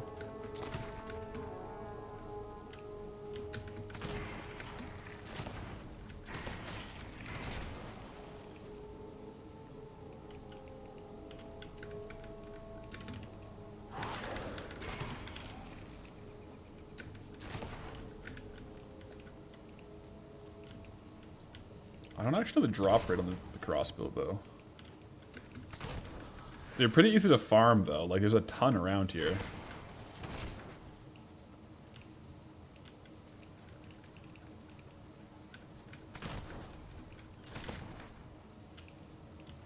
Oh, there it is. Got it. Not too long at all. Only 60 kills. I think it's not super uncommon. Like, I think it's pretty easy to get. But we pulled one, so we can try to sell it. Raging sale average of 25 gold. Historical price around 2,000 gold. But yeah, very basic crossbow look. 100%. Next hardcore stream when? Next scheduled one is Tuesday. However, I may very well be doing a weekend hardcore stream this weekend. If my brother was going to come visit, but if he doesn't come, I will probably just boot up hardcore and have like a big stream day. Stockpile some sody pops and just play some hardcore on the weekend. That being said, though, guys, I gotta open the mailbox and finish editing the Goldbound for tomorrow. So, in usual Friday fashion, unfortunately, I do gotta leave you guys a little earlier to get that done. There's actually a fair amount of editing left to do, so it will be live tomorrow, though. And then, good chance I will also be live tomorrow. We'll see, though. If you want to be notified, the Discord is the best way to get the notifications for any unscheduled streams. But if not, guys, I'll see you at the Goldbound episode and otherwise back on Monday. And until next time, go with honor, friend.